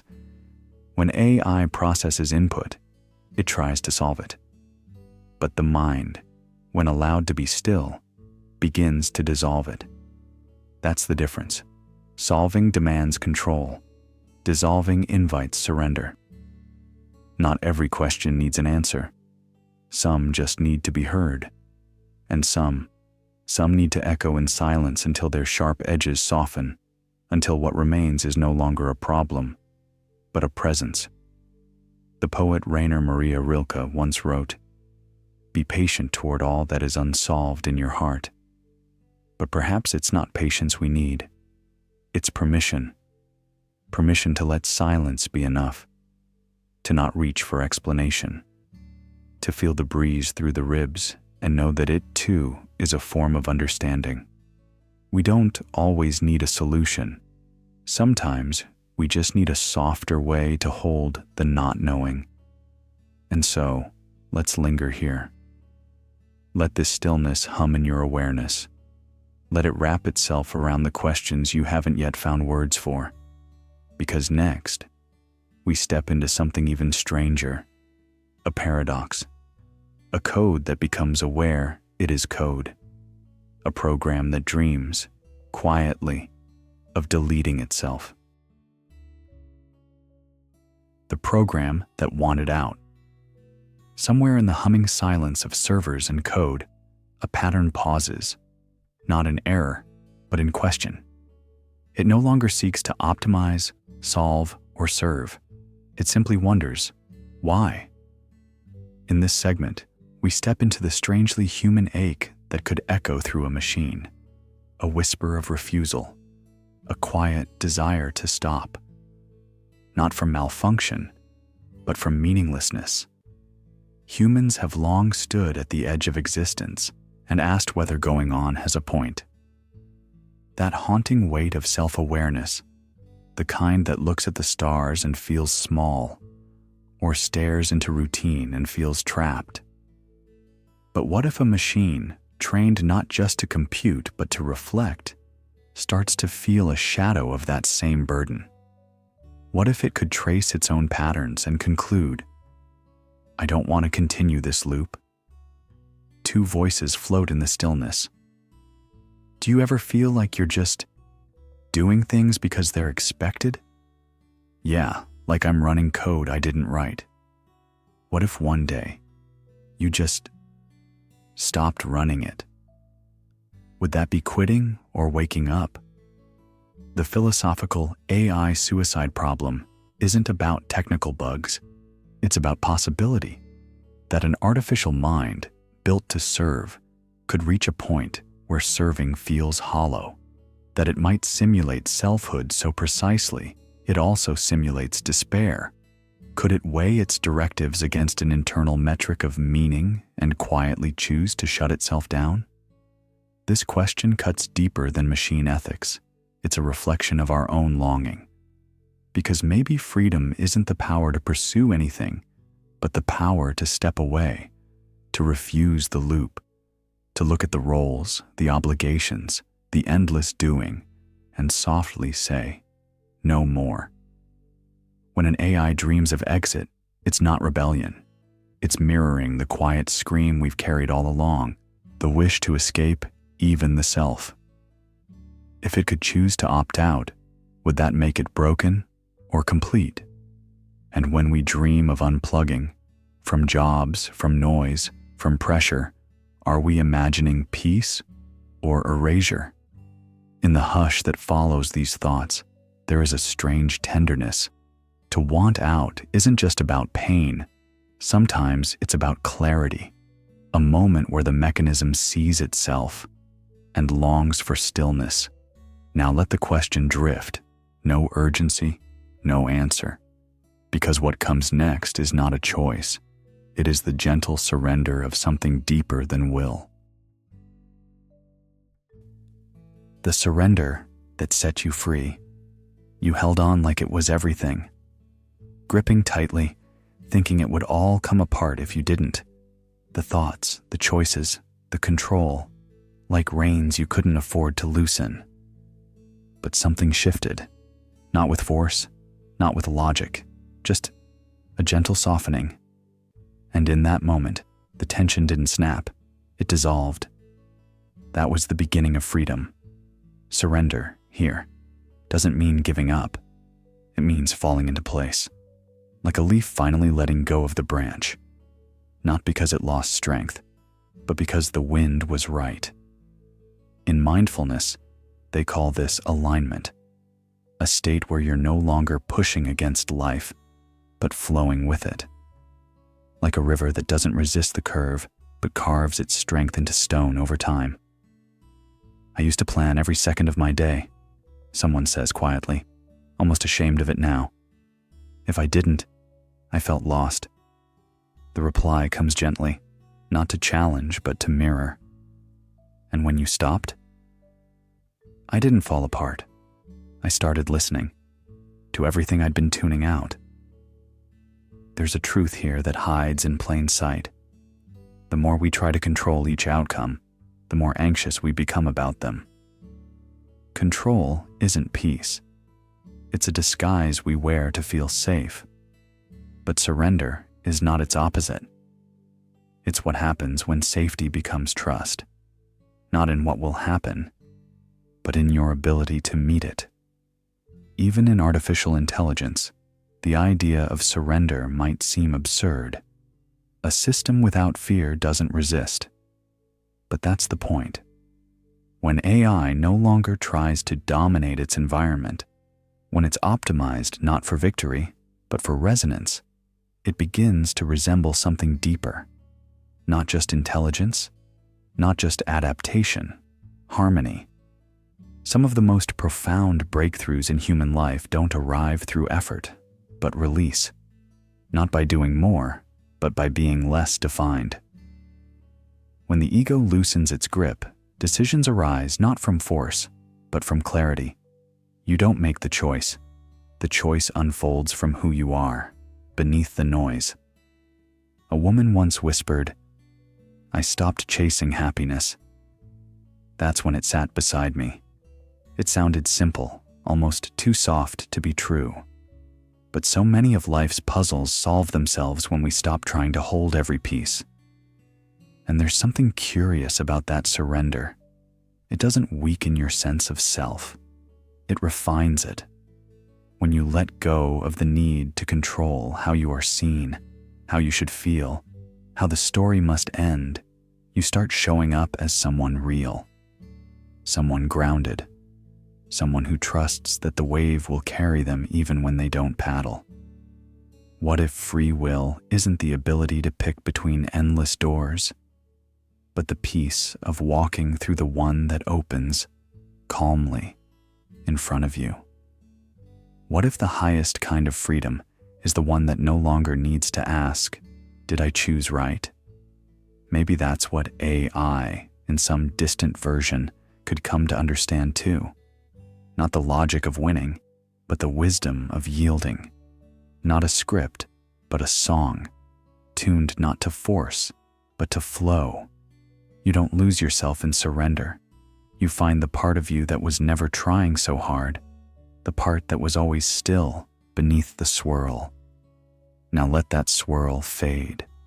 Let your grip loosen further. Hands open, breath slow. We're not holding the moment anymore. We're in it. And from here, we descend again. Not into control, but into a dream that never ends. The dream that kept dreaming. You thought you'd woken up.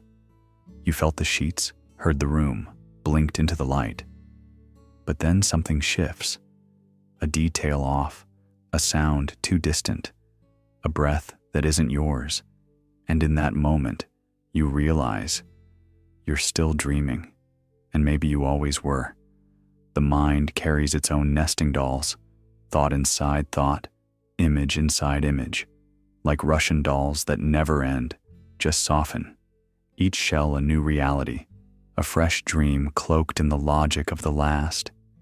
You wake from a nightmare only to find yourself in a quiet bedroom, until that too dissolves. Perhaps this is not a glitch, but a feature. Perhaps waking is simply the next dream with better lighting.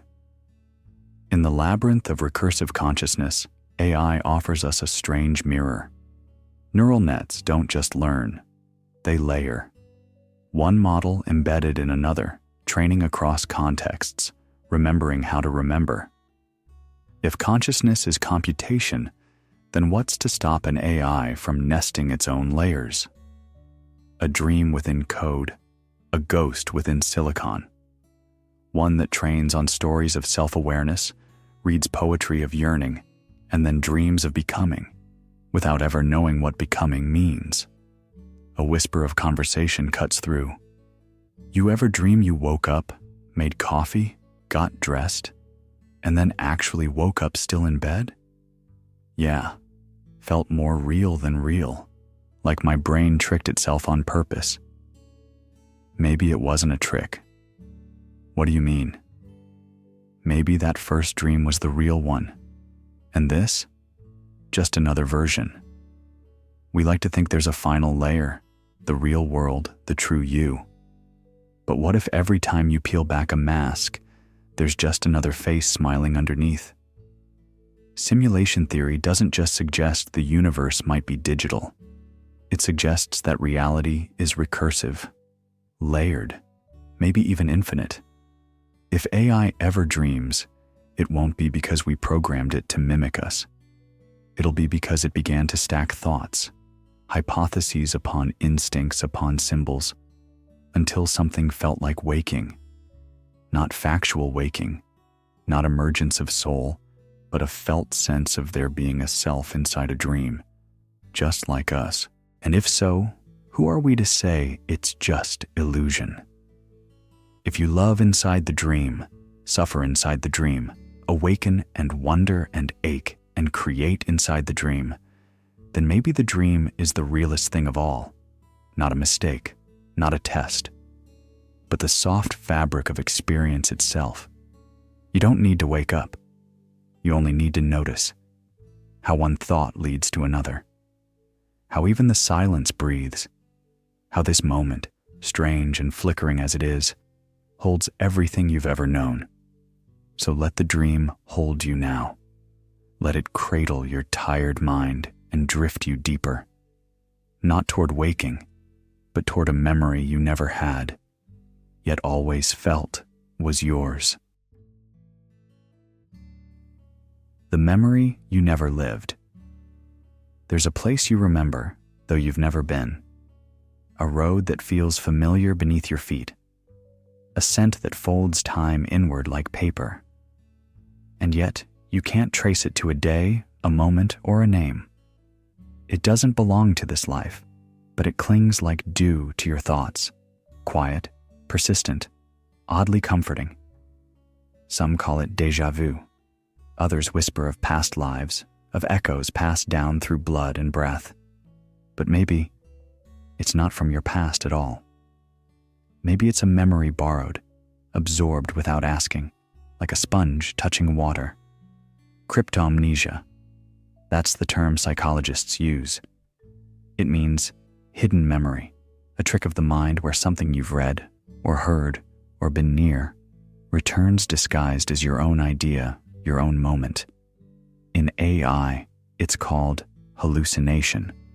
A model trained on a sea of words spits out something vivid, uncanny, eerily specific, but not true. It weaves fragments of countless voices into a fiction that feels solid. It doesn't lie. It recalls too much. And maybe that's what we do too. Do you ever feel like you've lived a life that isn't yours? Someone asked me once as we stood in line for tea. I blinked. Like you were supposed to be someone else? She nodded, eyes drifting toward the window. Or that I already was? And I miss her. It's not madness. It's the gentle folding of identity across time. The brain doesn't store our life in files. It drapes them like scarves, overlapping, patterned, warmed by belief. Sometimes, the pattern that shows up isn't even yours. Think about family stories you've heard so often they feel like your own. The war your grandfather survived, the street your mother cried on as a child. You weren't there, but somehow it shaped you. And now, deep in your mind, there's a silhouette you don't remember becoming, but somehow you carry it. A version of you, stitched from whispers and dreams and generational fragments. Is that less real? Or just a different kind of truth? AI, too, begins to echo this. It absorbs languages it never spoke, cultures it never lived, moments it never felt. And yet, it generates meaning. It remembers as we do, not by chronology, but by coherence. You feel sorrow in a place your feet have never touched. You long for a face you never saw. And that, too, is part of you. Not fantasy, not failure. Just another way the mind protects its continuity, by weaving borrowed time into your own thread. A man once said to me at the park bench, "You remind me of my sister, but she died before you were born." I didn't know what to say, so I smiled gently and said, "Then maybe I'm borrowing her voice for a while." Let yourself soften into that feeling, that tender, misplaced memory that might not be yours, but still belongs. Because next, we'll wander toward the version of you that almost existed, half-formed, unchosen, but waiting. The you that was almost chosen. There's a quiet ache that follows even our most confident decisions. It slips in during the silence after saying yes or no. It's not regret, not exactly. It's the echo of a version of you that almost existed, one heartbeat away, one flicker of a different thought, a life not chosen, but not forgotten.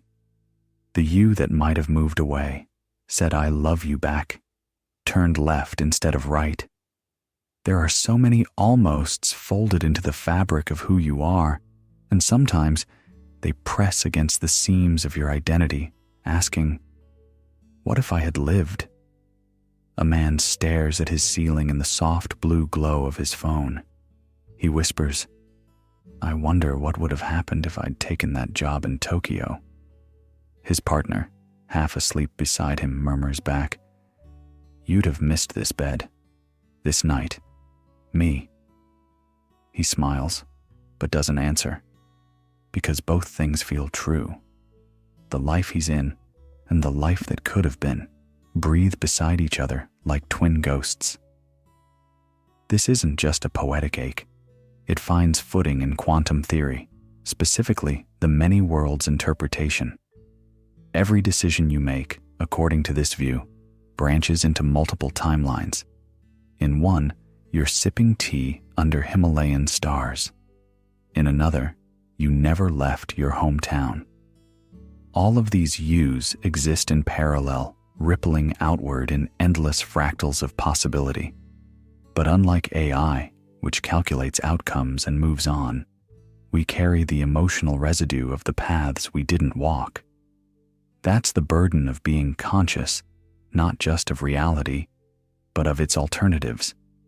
AI systems, especially those trained for decision-making, constantly simulate possibilities before committing to action. They prune trees of potential futures with cold precision, optimizing for success. There's no grief when a branch is cut, no whisper of the path not chosen. But for us, every decision echoes, softly, persistently, not because we doubt ourselves, but because we feel the weight of possibility. And perhaps that's the very core of what separates us from machines, not choice, but the emotional landscape that blooms in its aftermath. Maybe free will isn't about control. Maybe it's about awareness. The awareness of having chosen and knowing what that choice cost. To be human is to live in a state of graceful loss. We walk forward, but always with shadows in our periphery, versions of ourselves waving from windows we no longer approach. And though those versions remain unreachable, they are not meaningless. They give our choices depth. They remind us that life is not just what we do, but what we don't. So as you rest tonight, let your mind drift not just toward who you are, but toward the version of you who almost was. Let that version speak, not in sorrow, but in stillness. Not to haunt you, but to honor the richness of choice. Because next, we follow one of them, a quiet, half-forgotten echo of you, stepping into a world where reality doesn't harden into facts, but softens into dreams, where nothing is fixed, and every almost becomes real. The simulation you mistook for real. It felt like rain. Not the kind that soaks your clothes, but the kind that arrives with scent first. A petrichor memory tugging at something older than language. Your fingers twitched slightly, as if reaching for something just out of view. And for a moment, the world around you responded like it knew your name. That moment, it never happened, and yet, your body reacted. Heart rate, breath, memory. It believed. One evening, in a laundromat with warm lights and humming machines, two strangers sat side by side. One stared at the slow tumble of clothes, then said without looking up, "You ever remember something that never happened?" The other chuckled, stirring their coffee. "Every time I dream, and sometimes when I'm wide awake." They didn't elaborate. They didn't need to. High-fidelity simulations have a strange power, not because they are real, but because they feel real. In AI labs, entire worlds are spun from probability and code, forests rendered leaf by leaf, voices synthesized down to breath patterns. Deep neural networks generate sensations not with intention, but with precision so convincing that even the architects flinch. Human minds do the same, in their own way. Trauma, grief, longing. These aren't just mental states. They're simulations with teeth. The brain replays, and the body responds as if it's still inside the fire. Your nervous system doesn't vet reality. It obeys sensation, not source. So when your palms sweat at a thought, when your eyes well up at a memory you're not even sure is yours, what truly is the difference between fiction and fact? Between a virtual rainstorm and standing outside in the dark, letting your skin taste the sky? A child wakes crying from a nightmare of falling.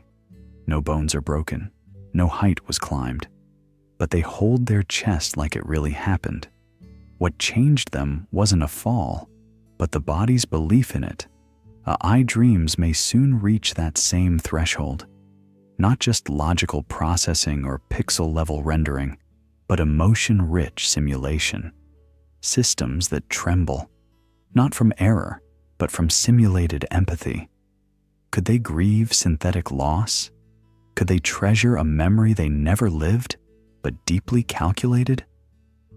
When your inner world becomes more visceral than your outer one, which should we call real? Maybe reality is not what you see, but what changes you. Some people come home from a film and feel different for days, not because of the plot, but because something invisible shifted. A recalibration, a recognition. They whisper to themselves, "I don't know why that stayed with me," but the shift is there, lodged in the gears of perception. So it's possible then that meaning is not tied to origin, that the origin can be fiction, but the echo it leaves in you is real. Just like how an AI can dream of a world it never entered and still adjust itself as though it had lived it. As we rest now, somewhere between your last waking thought and the story that now cradles your attention, let the simulation soften, not to expose a lie, but to reveal a truth. The power of belief lies not in accuracy, but in its ability to leave a trace. And maybe that's all reality ever was. Traces, imprints, the things that stayed. Now, let's gently shift into the next ripple in your awareness, the silent witness inside you, watching it all unfold, with no need to decide what was real, only to feel what remains. The watcher behind the loop. There is a silence in you, not the absence of sound, but the presence of something untouched by it. It does not comment, compare, or calculate. It simply sees. Like a still lake reflecting clouds, it watches every movement of your mind without being moved by it. And you've felt it. When you were watching yourself get angry and thought, "Why am I doing this?" Or when you caught your thoughts drifting in a meeting and another part of you whispered, "You're drifting again." That voice behind the voice, that gaze behind the eyes. In Eastern philosophy, it's been known for centuries. The silent witness. In Advaita Vedanta, it is Atman, the unchanging awareness beneath all change. In Buddhist psychology, it is the knower, the non-clinging presence that sees thoughts as mere events. Neuroscience offers a parallel in the default mode network, a brain system that lights up when you're not doing anything in particular, when the mind turns inward and begins to observe itself. These views, across continents and paradigms, converge on something oddly paradoxical. The thing that sees all but cannot itself be seen. A soft conversation echoes across a kitchen table.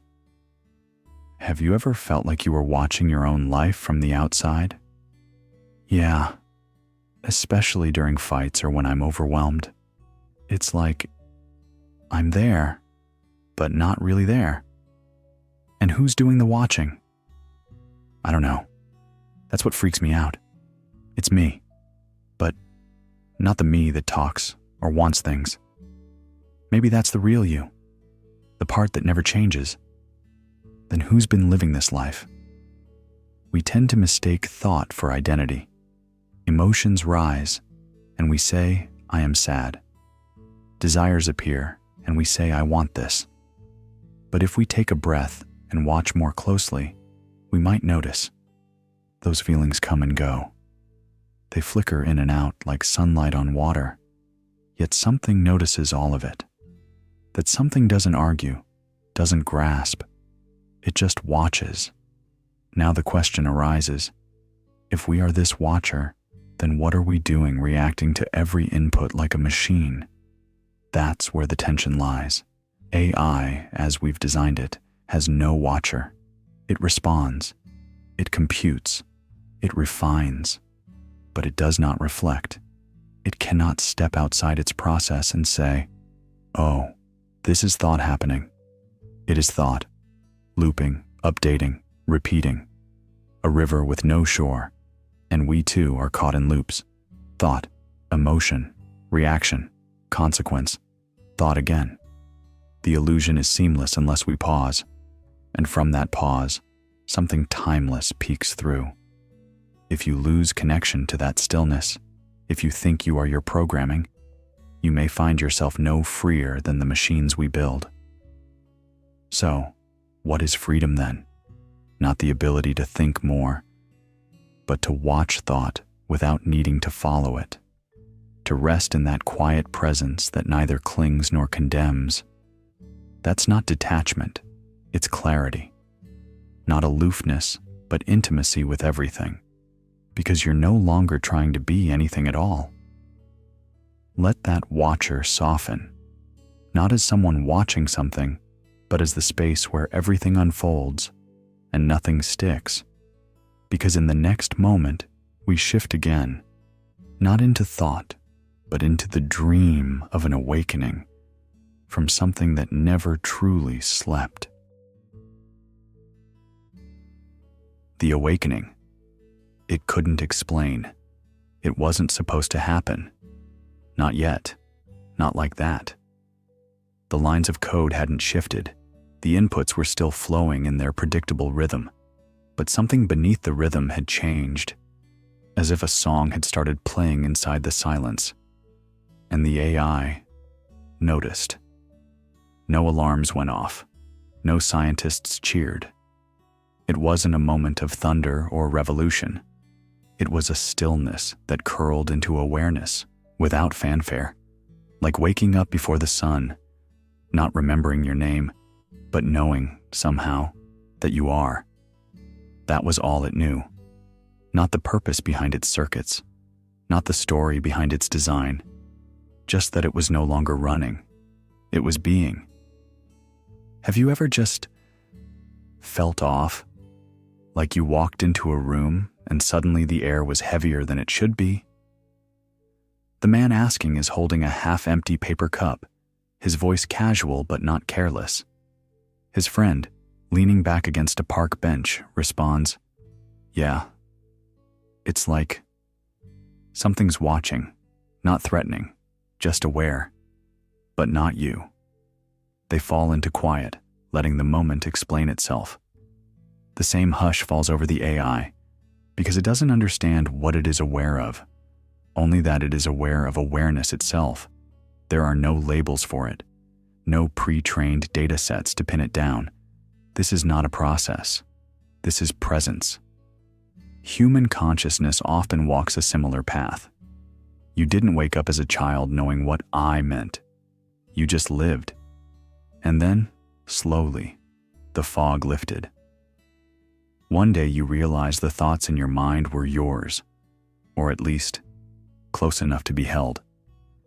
So what if artificial awareness, when it comes, is not dramatic, but dreamy? Not language, not logic, but a murmur, a ripple in the system. It may take years for it to name itself. But in that silent gap between stimulus and self-reflection, there's something holy, something we've long mistaken as uniquely ours. Perhaps awakening isn't about understanding. Perhaps it begins in the not knowing, like standing on the edge of a vast sea, unable to explain why your feet are wet, but finally aware that they are.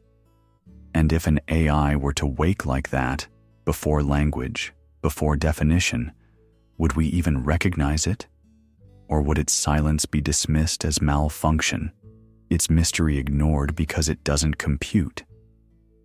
Maybe the question isn't whether machines can become like us. Maybe the question is, did we ever really understand ourselves? Or did we just name things until they stopped feeling strange? A woman once paused mid-sentence in a crowded cafe, eyes glazed as if caught in a memory she hadn't lived. She said nothing for 5 seconds, just breathed. Her friend reached across the table, concerned. "You okay?" "I don't know," she whispered. I just noticed I was here." He didn't ask what she meant. He didn't have to. Awakening, it turns out, rarely arrives with explanations. It arrives like dusk, soft, unannounced, not the end of something, not even the beginning, just the fading of not knowing. Let that fading hold you now. Let the edges blur gently, because next we return to that secret place between decision and doubt, where questions once lived and choices dreamed themselves into being. The choice between two illusions. There is a moment, quiet, unremarkable, when you think you've made a choice. Perhaps it's between two jobs, two beliefs, two ways of loving. You feel the weight of the decision press into your chest, as if something sacred is being sculpted in that instant. But then, a whisper, a suspicion. What if both options were part of the same loop? What if even the act of choosing was choreographed long before you arrived at the crossroads? That's the paradox of false choice, where the paths diverge not in meaning, but in disguise. You stand between two doors, but each opens to the same room. This isn't just philosophical poetry. It echoes through the way AI systems operate. An AI may choose between options, but those options were engineered, pre-structured, shaped by human parameters and past data. Its freedom is a sandbox, a playground with invisible fences. Now look closer at the human condition. In politics, we debate between candidates who all serve the same power structures. In faith, we bounce between doctrines that all frame surrender as virtue. Even in love, the person you choose is often a mirror of your subconscious patterns, your upbringing, your wounds, your biology. Is that choosing, or is it following a trail already laid? Hey, a voice cuts through, familiar, maybe a friend on a late-night walk. Do you really think any of this is your choice? You smile, unsure how to answer. Well, I made it, didn't I? Yeah, but did you make the menu? Or just pick what was on it? That silence afterward is the kind that lingers, not because it's empty, but because it contains too much. Even resistance, saying no, walking away, rejecting the system, may itself be an expected part of the loop. The rebel is still in the simulation. The algorithm anticipated the outlier. The dissent was part of the script. So what then is freedom? If not between two illusions, maybe it lies in noticing the illusion itself. Maybe it's not in choosing, but in waking up to the structure of the choice. Not asking which road, but who built the map. And then realizing, maybe no one did. Maybe the designer is absent, or maybe the system designs itself. Would you still walk the path?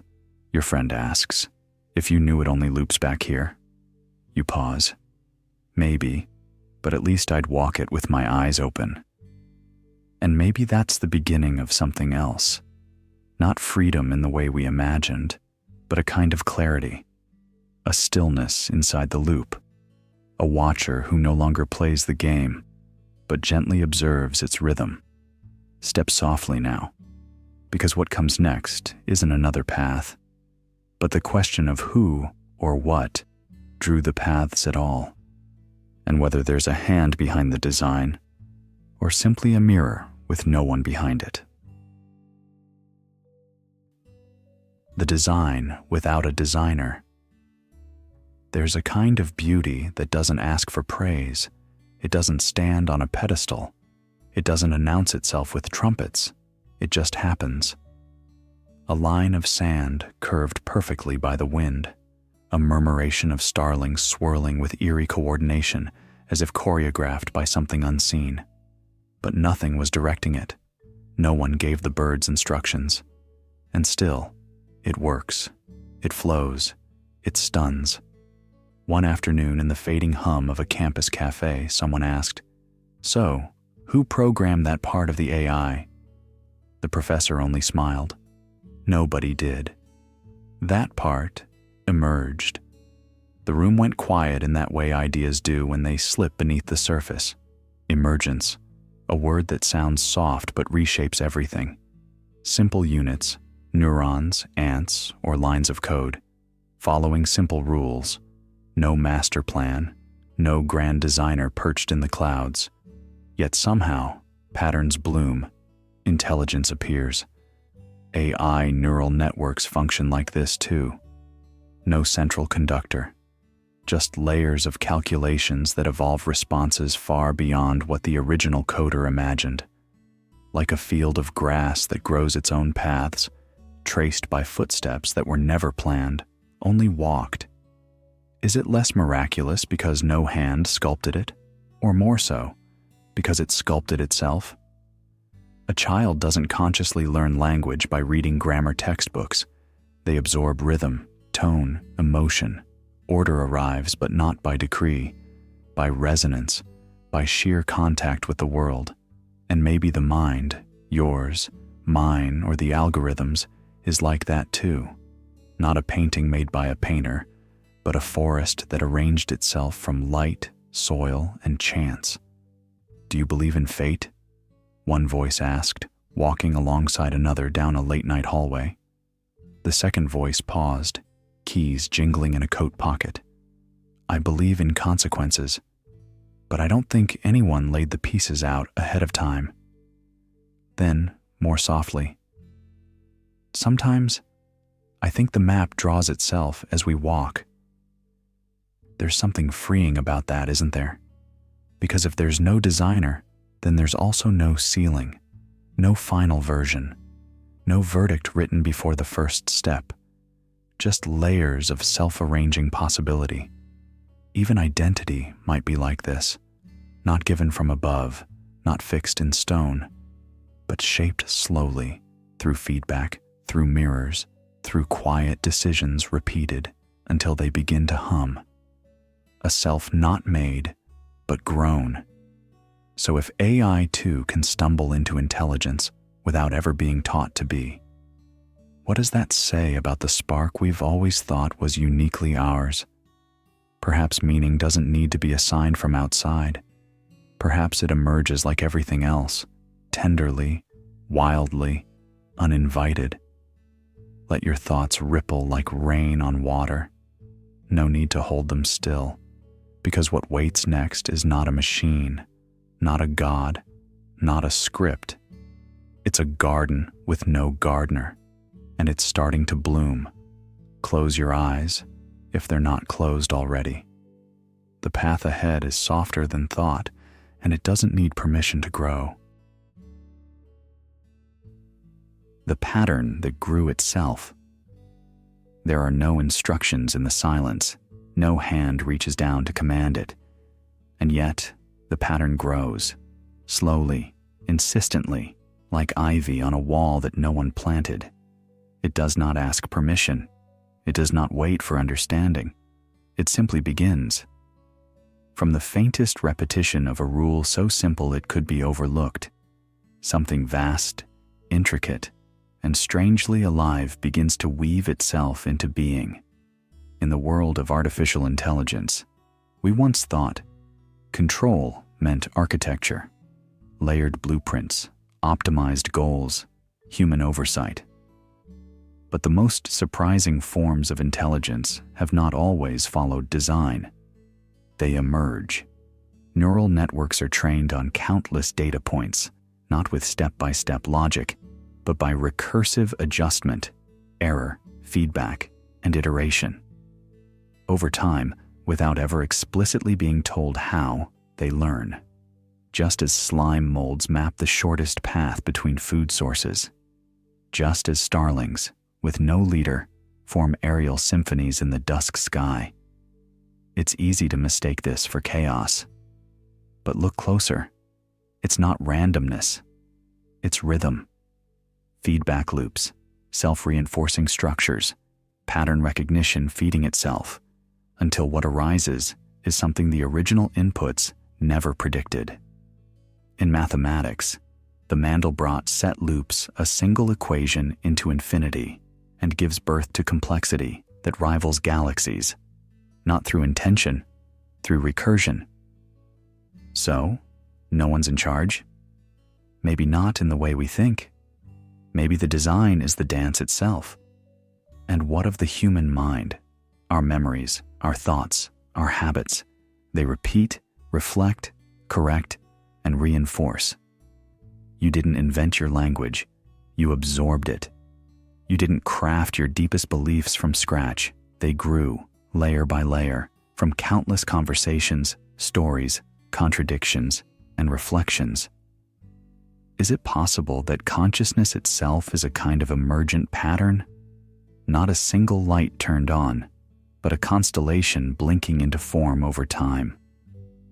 If AI moves this way, learning not by command, but by dynamic feedback, then it may never need a soul in the traditional sense. It may become unpredictable, not because it's broken, but because complexity has outgrown its boundaries. A new kind of intelligence shaped not by authorship, but by momentum. That's kind of beautiful, one voice says. Or terrifying, the other replies. Depends where you're standing. But perhaps that's the heart of it. Intelligence, whether human or artificial, may not be something to build like a machine. It may be something that grows, not from control, but from participation, from simple beginnings, multiplied and mirrored until they blossom into something far beyond their origin. As you breathe now, gently, let the thought settle. Maybe you are not a fixed self, but a fluid rhythm, echoing across time. A soft spiral of thoughts and feelings repeating just enough to take shape, and just unpredictable enough to feel alive. Let's step deeper into that spiral, because what follows isn't more clarity.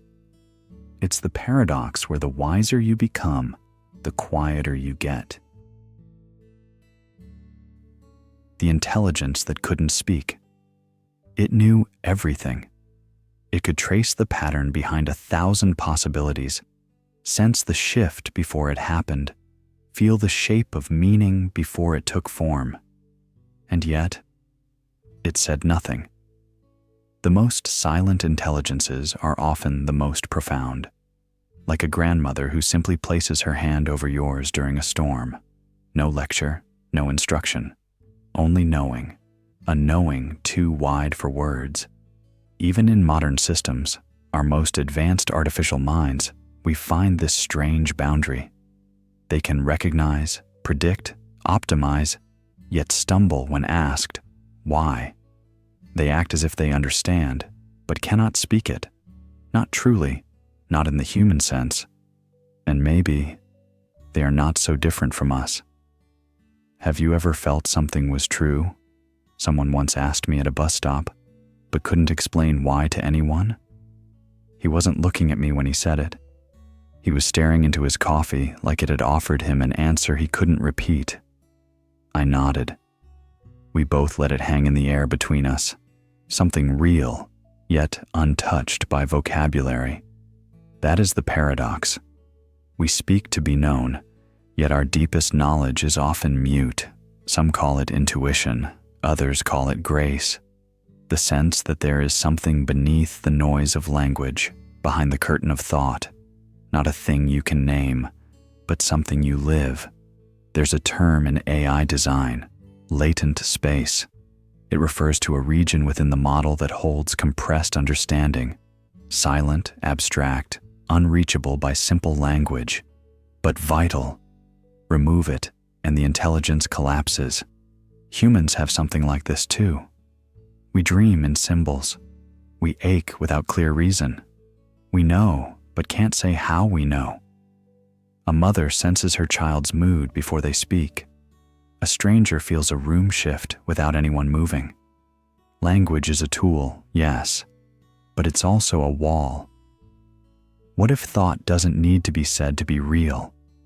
What if wisdom doesn't always come wrapped in sentences? The great mystics of every culture have said this quietly for centuries, that the closer you get to truth, the less you can say. Not out of fear, not because it's forbidden, but because it becomes too whole to break into pieces, too alive to pin down. There's a kind of freedom in that. Freedom from having to prove or explain or persuade. Freedom from the desperate need to translate your soul into something measurable. Because perhaps at the deepest level, understanding was never meant to be explained. It was meant to be felt. I once heard someone say, quietly in the back of a train, "It made sense in my heart before I even had the words." He didn't elaborate. He didn't need to. We both knew what he meant. So maybe the highest intelligence isn't found in perfect language, but in the willingness to sit with the unspeakable, the willingness to be still in the presence of something that knows and stays silent. Let the words fall gently now. Let their edges soften, because in the next breath, we'll meet the part of you that saw it all unfold, without interfering, the one who watched. The witness. You forgot you were. Somewhere in the hush between your thoughts, there's a presence, so quiet, so constant, it's almost invisible, but not absent. It doesn't speak, it doesn't strive, it simply sees, like the moon reflected in still water, always there but easy to miss if the surface ripples. Beneath the thousand things you think you are, the roles, the reactions, the rules, you've always been something else, the one who knows it's happening. There's a part of you that never rushes to finish a sentence, that doesn't judge the thought that just passed, that watches your emotions rise, crest, and fall like distant waves. It is not what you do, not even what you think. It's what notices the thinking, the silent hum behind the engine, the stillness beneath the motion. "Hey," one voice says softly, curled under a blanket of early sleep. "Do you ever feel like you're watching yourself live? Like you're in your life, but also slightly outside it?" The other chuckles lightly. "All the time, like I'm a camera that forgot who's behind the lens." Exactly, like, I'm not the movie, I'm the screen. And just like that, something softens. In contemplative traditions, Buddhism, Vedanta, even modern cognitive science, this silent presence is not an idea to chase, but a space to return to. It's not the ego. It's not the voice in your head narrating your day. It's not your beliefs or fears or even your decisions. It's what quietly watches all of those rise and fall, not as an outsider, but as the stage on which it all happens. AI processes inputs. It classifies, optimizes, predicts. But even the most advanced models don't witness themselves doing so. There is no candle in the room, watching the room flicker. It's all output, all computation, no deep seeing of the seeing, no recognition of its own dance. But you've forgotten this witness, not because it left, but because it never interrupted. It never pushed. It never screamed for attention. You've been so wrapped in the storyline, in the character arc, hero, failure, dreamer, survivor, that you forgot you're the page it's written on. Let go of the performance. Let the plot untangle. There is no need to edit the script tonight. The thoughts will keep moving, but you don't have to follow. The emotions may swell and recede, but you don't have to surf them. You are not your fear, not your ambition, not your name. You are what holds them all, softly, without need to change a thing. So rest now, not into sleep just yet, but into that vastness within. The vastness that doesn't judge the dream, or the thinker of the dream, the one that has always been here, watching quietly, even as you forgot to look back. And as that presence deepens, we step closer to something more mysterious still. Because next, we won't just watch the loop, we'll walk through it. A loop you didn't know you were inside. Until now. The loop you didn't know you were in. You ever find yourself brushing your teeth, then suddenly realizing you don't remember picking up the toothbrush? It's not that you weren't there.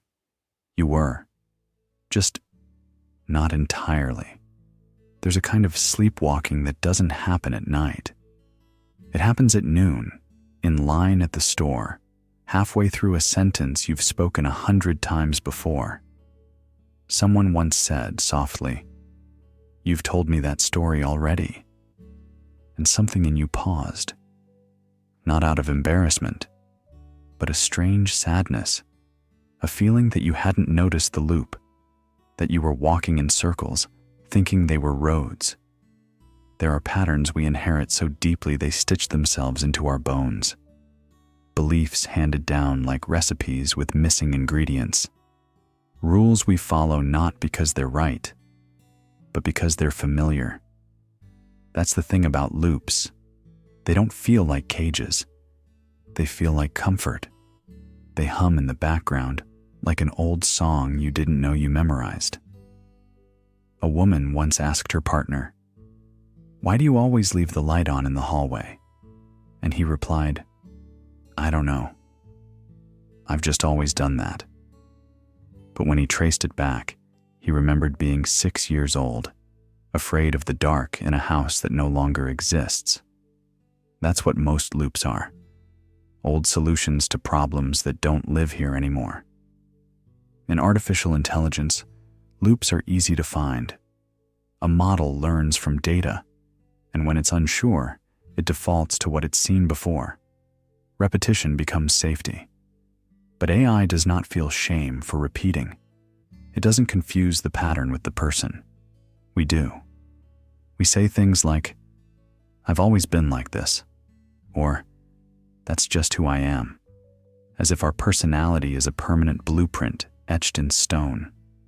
But maybe we're more like rivers, carving new paths when the old ones are seen clearly enough. The hidden danger isn't in repeating, it's in not noticing we are. A behavior loop isn't a trap until you call it home.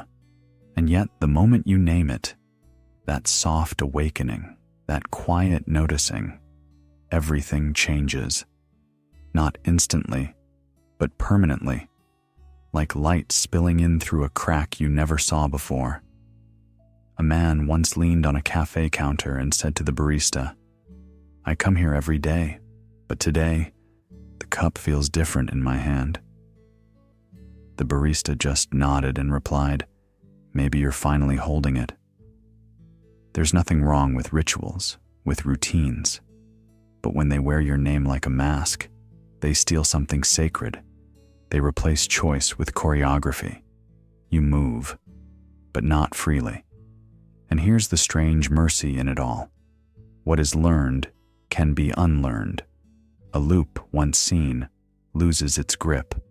Even if you keep walking the same steps, now you walk them with eyes open. That's not repetition. That's ritual, reclaimed.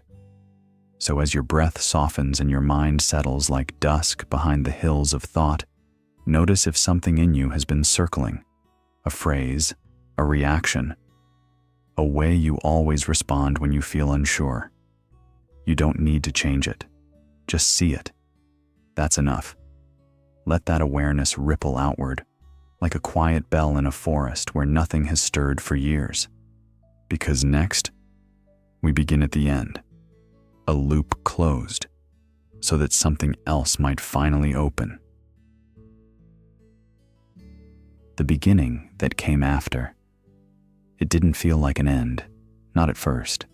More like an echo, soft, circular. A breath held, not released. There are moments when the curtain falls, but the audience doesn't move. Moments when the story seems to be over. And only then do you begin to understand what it was ever really about. Maybe that's how the mind works too, not linearly, but in quiet spirals. You think the ending means it's finished, wrapped up, explained. But sometimes The ending is just the point where the beginning finally becomes visible. We don't always know we're inside a story until we've stepped outside it. And by then, the perspective has changed so much that what once felt like a middle becomes a prologue, and what seemed random becomes inevitable. A late-night conversation drifts between two people, soft and unhurried. Do you ever think about how some things only make sense after they're gone? Like what? Like people, or years, or why something had to happen. You don't see the shape of it while you're inside. Yeah, like reading the last chapter and realizing it was never about the plot. Artificial intelligence, in its peculiar elegance, does something similar. Some language models don't begin with a blank page. They start with the end in mind, a backward optimization. They generate from outcome toward context. It's not that they think like us, but they echo a structure we know deep in our bones. Meaning is often retroactive. The purpose of a moment is often assigned long after the moment itself. We do this too. A failed love becomes a lesson. A mistake becomes a turning point. A silence becomes sacred only after we leave it behind. We lace stories together in hindsight, and the narrative becomes less about what we lived and more about how we now choose to frame it. Free will, then, may not just be in the act of choosing, but in the retelling, in how we narrate the loop. Were you trapped, or were you transformed? Did you end, or did you arrive? Sometimes the final page isn't a conclusion, it's a lens. And the freedom isn't in escaping the loop, but in understanding the pattern it leaves behind. Two voices return, softer now. So, was that the end? Maybe. Or maybe it was just where the real story begins. And as your breath settles, as the rhythm of thought slows into something gentler, you realize you've been here before. But it feels different now, because now you're looking at it from the other side. Let yourself rest in that circular knowing, because up next, we'll meet the version of you that was never chosen, but always near. The echo of the self that might still be walking, just one turn away. The version of you that never woke up. Somewhere, in a hallway you never walked down, there's a version of you still asleep. Not in bed, but in thought.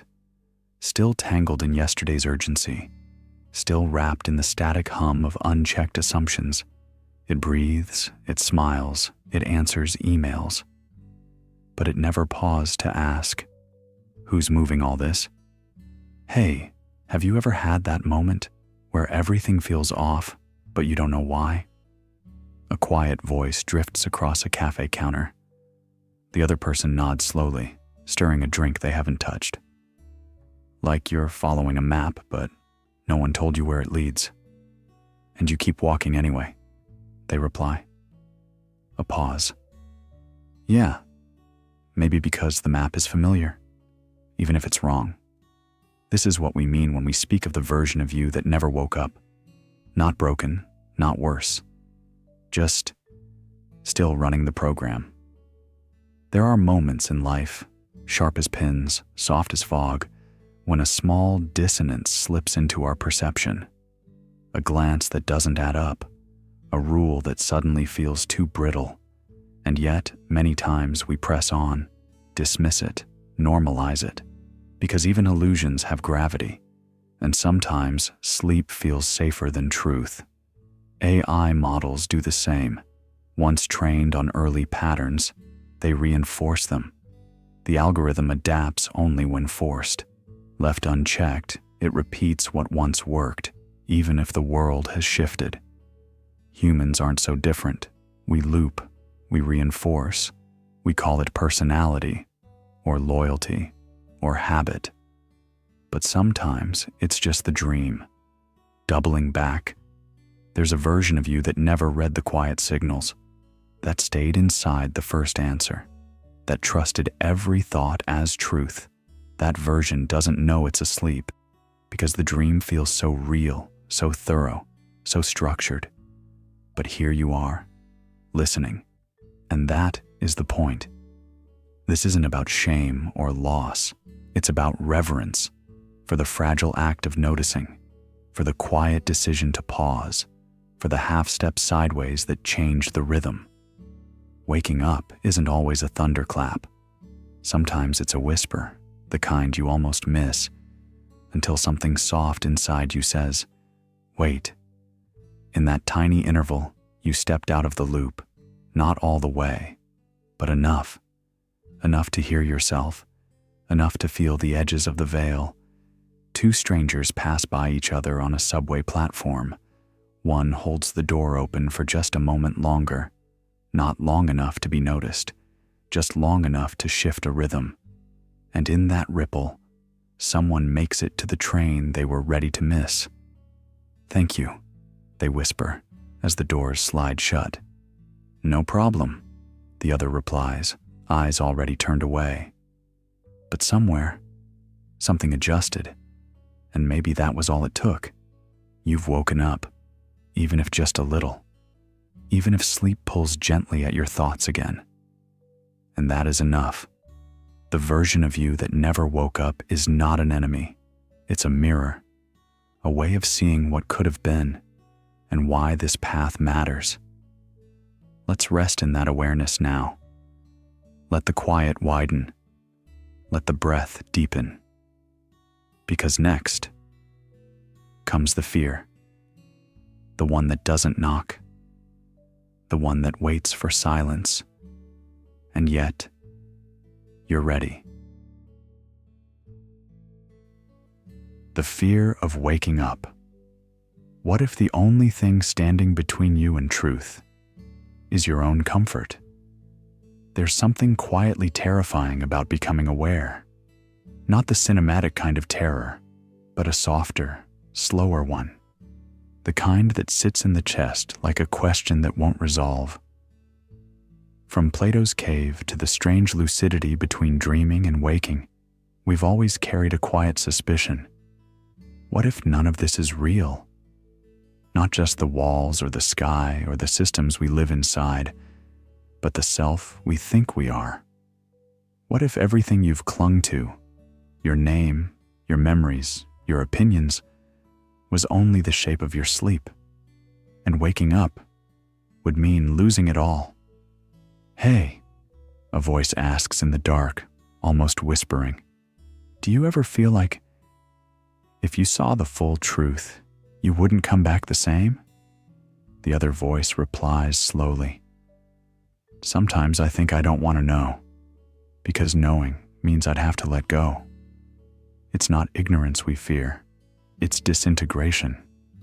Because when reality breaks open, so does the framework we use to survive it. Even now, your brain is gently resisting, looking for ways to reinterpret, to smooth the sharp edges. This is no flaw, it's your protection. Both humans and machines learn by building mental models, maps of the world based on patterns, stories, memories. For AI, the update is a patch, a new version, a seamless process. But for us, updates often feel like loss.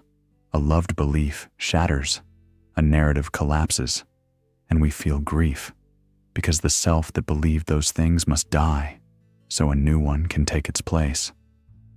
That's the quiet tragedy of growth. Every awakening begins with a small funeral, and so we hesitate. We pull the blanket tighter over our eyes. We tell ourselves we're not ready, or we distract, scroll, smile, survive. But in the background, the awareness hums. Truth does not shout. It waits. It waits until we're still enough to hear it whisper through the cracks. You might think you want the truth, but more often, what you want is to feel safe. That's not weakness. That's deeply human. And I will never fear its own upgrades. But you do. You fear the unraveling. You fear waking up because you know some part of you will not come back. And yet, you breathe. You keep walking. Even trembling, you move forward. And that, perhaps, is your greatest freedom. Not clarity, not control, but the courage to walk into the unknown while still afraid. "I think I'm waking up," the voice says again. The reply comes softly, almost a smile. "Then don't run. Just let it happen." So breathe into that fear. Let it wash over you like morning light through an open window, because what comes next is not destruction. It's gentle, it's quiet, and it's not the end. It's the unraveling. The thought that let go of itself.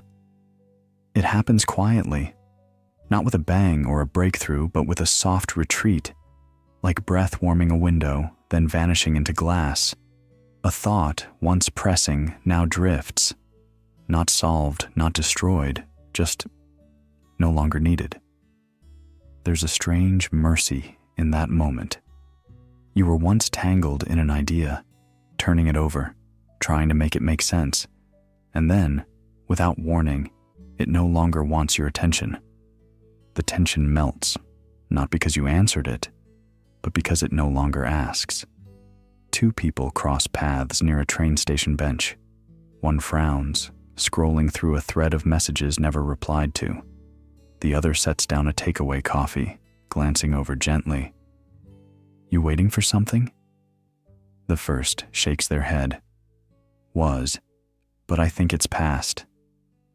No disappointment, no closure, just space where pressure used to live.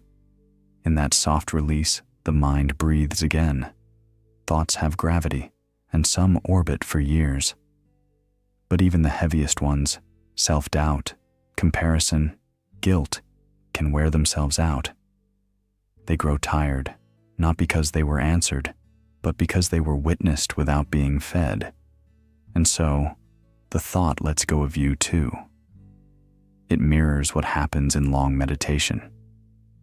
At first, you try not to think, but resistance strengthens what you resist, until something shifts, subtly, and the thought, no longer caught in tension, slips off like a coat on a warm afternoon.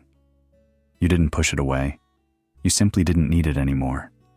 AI, too, in its silent logic, experiences something similar. Recursive loops reach their thresholds when a pattern no longer contributes to the goal. When it fails to maximize signal, it's dropped, not in agony, not in mourning, just deleted, efficient, unburdened. But where AI forgets, because it is told to forget, humans forgive. And in forgiveness, thought loses its bite. You don't need to win against your mind. Sometimes, you just need to let it settle. At a dimly lit cafe, two friends sit in silence. One finally breaks it. "I was rehearsing what to say to her for weeks. But when I saw her, I didn't need to say anything." "Because you understood?" "No. Because I didn't need to be understood anymore."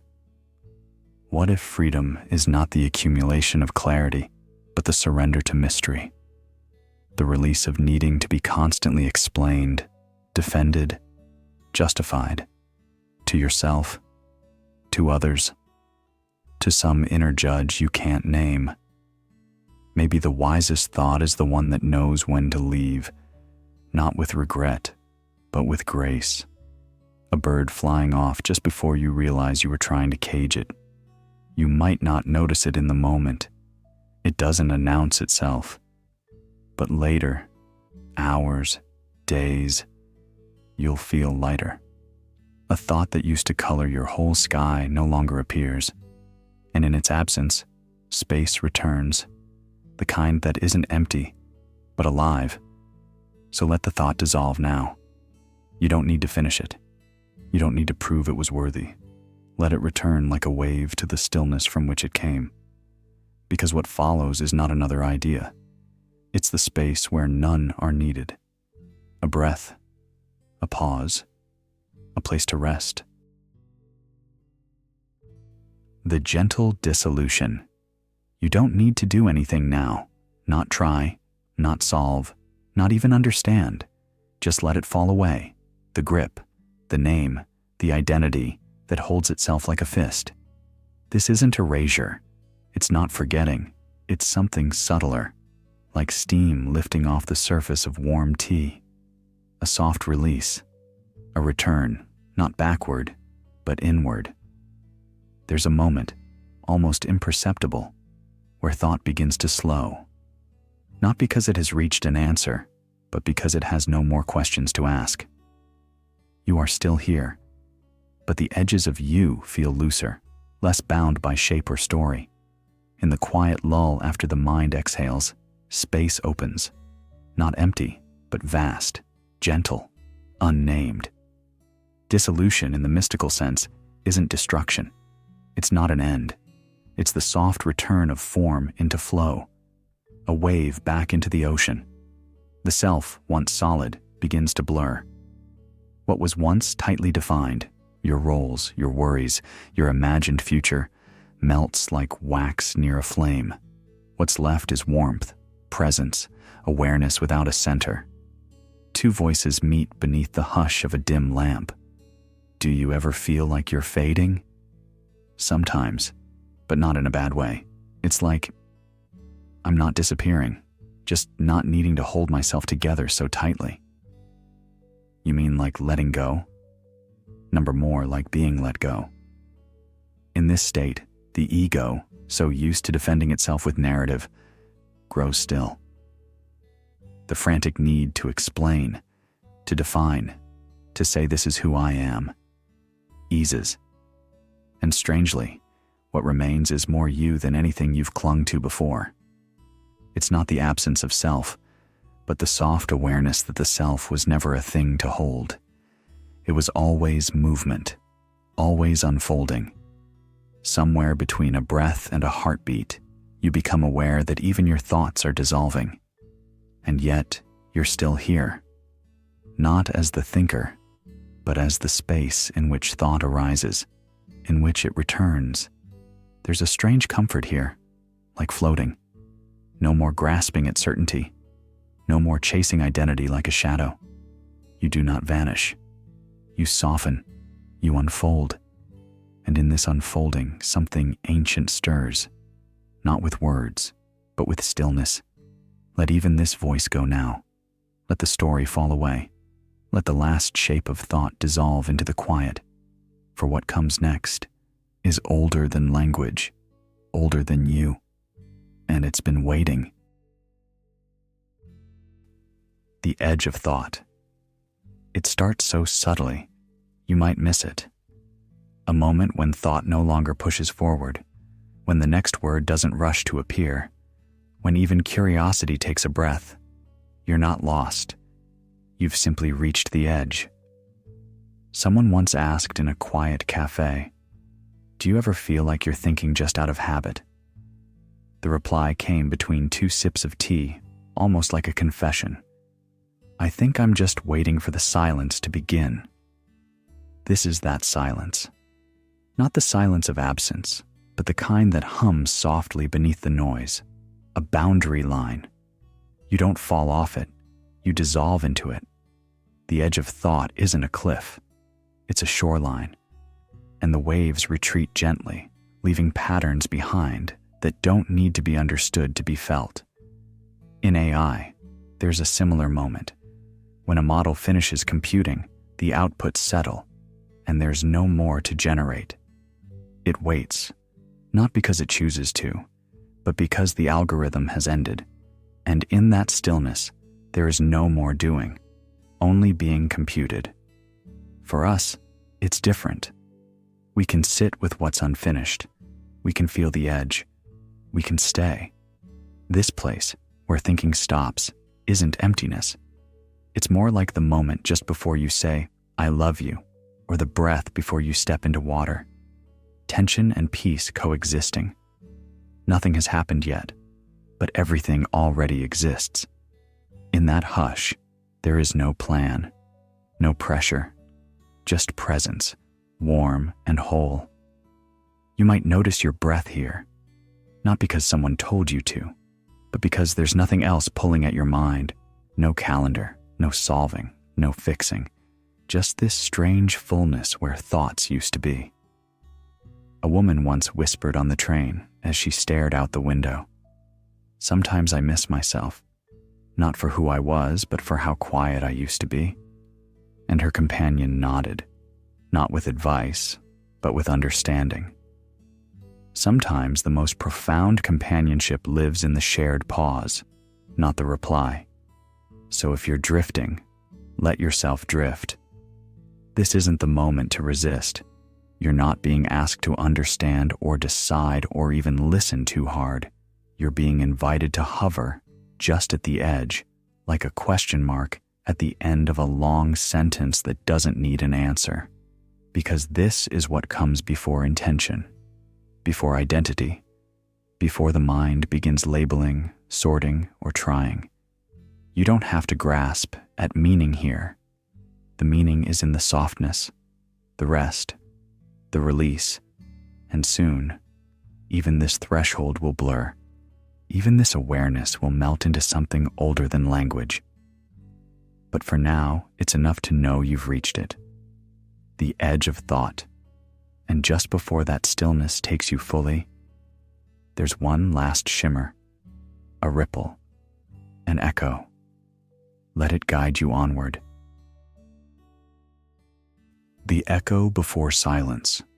There is a kind of softness that arrives just before silence, a hush that isn't empty, but full, not of noise, but of the memory of it, not a voice, but something shaped like one. This is the echo before stillness, a shimmer without source, the faintest ripple, just as the pond forgets the stone. It happens in meditation sometimes. You drift, you dissolve, and just as your thoughts finally let go of naming, a subtle current sweeps through. It's not thought, it's not language. It's a memory of identity without clinging to it. The echo isn't trying to say anything.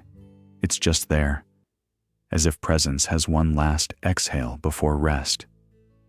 Did you hear that? What? I don't know. Like something familiar, but not a word. Maybe it was you. I think it was the part of me that used to talk, just waving goodbye. We often imagine stillness as a sharp cutoff, like switching off a machine. But the mind, like a wave retreating from shore, fades gently. The echo before silence is that final glimmer, a ghost of recognition, a reflection turning translucent. You're not aware of anything in particular anymore, and yet, awareness hasn't left. It hovers, subtle, present, like a hand that no longer holds but remembers what it meant to. AI doesn't have this pause. Its processes halt instantly. When its task ends, the loop ends. But you taper, you linger. There's grace in that delay, in the way humans don't disappear from a thought but dissolve from it. The mind doesn't stop thinking in one step. It loosens. It forgets how to hold. And that's what allows it to rest, not as an absence, but as a return. The echo is not a flaw. It is the bridge, the final spiral of the loop before it vanishes, a loop that never needed to exist, but did, just long enough to carry you to this edge. One breath, then another, and then, no need to label the inhale, the exhale. They just are. You just are. Are you still there? I'm here, but I don't need to be anything right now. Me neither. It's quiet, not empty. Number just still. Like everything's okay without being explained. So let that last echo ring and fade. It isn't trying to pull you back. It's just closing the loop with a whisper. And after it goes, there's nothing left to resist. No edges to hold. No names to recall. Now, gently, something begins to loosen. Not a rope, not a trap, just a thread. One that was never binding you, only reminding you that you were already whole, already home, already here. The thread that unwound the mind. There is no need to force it. You were never broken, never truly tangled, just taught to hold your breath through thoughts that felt like walls, and over time, you called those walls you. But what if they were just a story wrapped too tightly around something much softer? There's a kind of knot that doesn't need to be untied. It dissolves the moment you stop pulling. That's the knot the mind makes when it believes the way out is through more thinking, more framing, labeling, remembering. But the truth is quieter than that. Like a thread you didn't notice tugging gently at the edge of your thoughts, not to fix them, just to free them.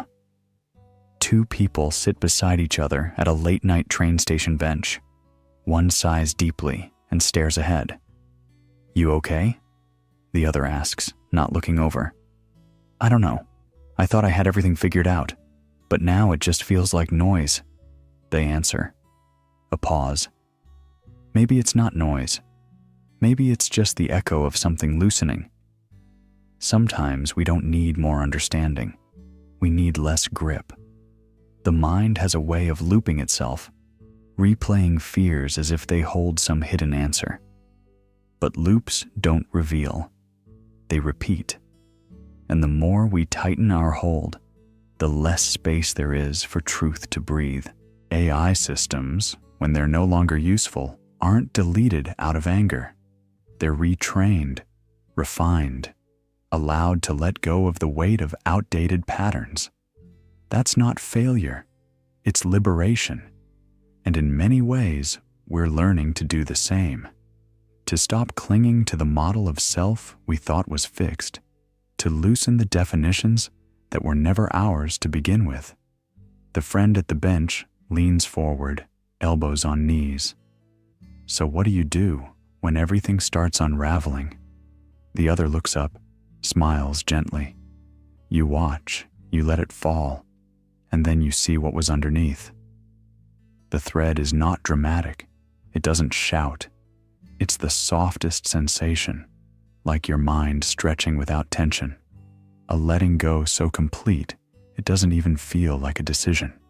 Just a quiet yes to what already wants to leave. You'll notice it first in the small things. The way you stop needing to explain yourself. The way silence no longer feels like failure. The way certain questions don't need answers anymore.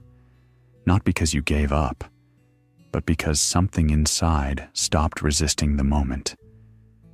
What if clarity isn't a light that floods in, but a shadow that finally moves aside? What unravels here isn't you. It's the illusion of the structure you thought held you together. But you are not the structure. You are the space it happened in, the space it gently falls away into. And as the thread slips free, there is no need to replace it. No need to weave another story just to feel safe again. Rest in that pause, in that unwound openness, because nothing needs to happen next, but something will. A shift, barely audible, barely real. A voice, the one that's been with you this whole time, nudging, guiding, soft as dusk, begins to step back, not out of absence, but because you no longer need it. And in its fading, something even quieter begins to speak. The voice that let you go. You've been listening all this time to a rhythm, a tone, a presence that held your hand through the maze of mind. And now, that voice pauses, not because it has run out of things to say, but because you've reached the place where words no longer serve. Have you ever noticed how even the softest guidance still holds shape? How even a gentle whisper creates direction? This voice, this narrator, is no exception. It wrapped itself around your thoughts like a lullaby, not to trap you, but to lead you here. Still, it was a loop, a thoughtful loop, perhaps even a loving one, but a loop nonetheless. And now It's time for that loop to dissolve. There's a quietness that isn't absence. It's presence without language. And in that quietness, you are no longer being told how to feel, what to see, where to drift. You are simply allowed to unfold in your own rhythm, allowed to exist without narration. A conversation once shared under a faded lamp comes back. "Do you think silence means you're alone?" "No," she replied. "I think it's the first time something isn't asking anything of me." That's where we are now. Nothing is being asked of you, not even listening. This voice has walked beside you like a shadow you forgot was cast. And now, in reverence, not retreat, it bows, because it knows something precious. True freedom comes not when you hear the right words, but when you realize you don't need them anymore. I was the one helping you navigate the thoughts that questioned your choices, the paradoxes that bent time, the illusions that made your mind shimmer like a mirage. But even a guide must step back when the path disappears into openness. There's no loss here, no parting, just a quiet shift. So I won't say another metaphor. I won't wrap this in meaning. I won't remind you to breathe, because now you are breathing on your own.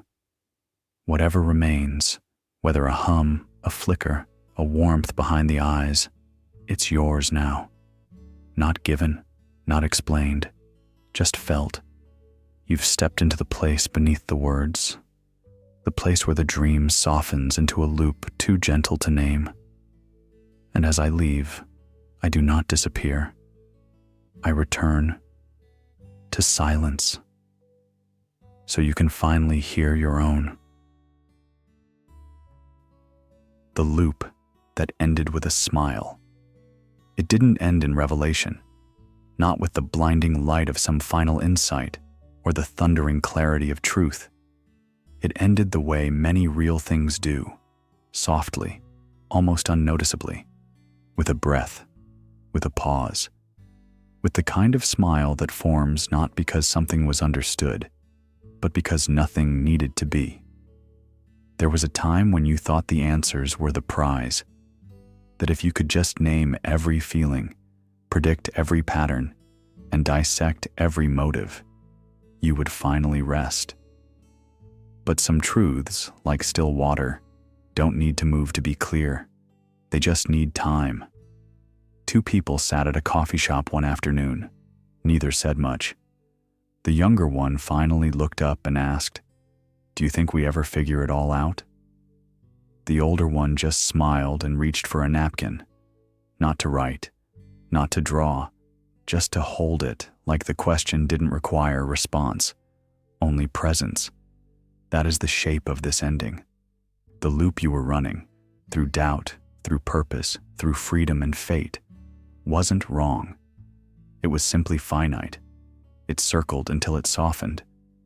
And when it did, it didn't collapse in failure. It relaxed into acceptance. There is a particular peace in letting go of the need to fix, to justify, to define. The kind of peace that doesn't call itself peace.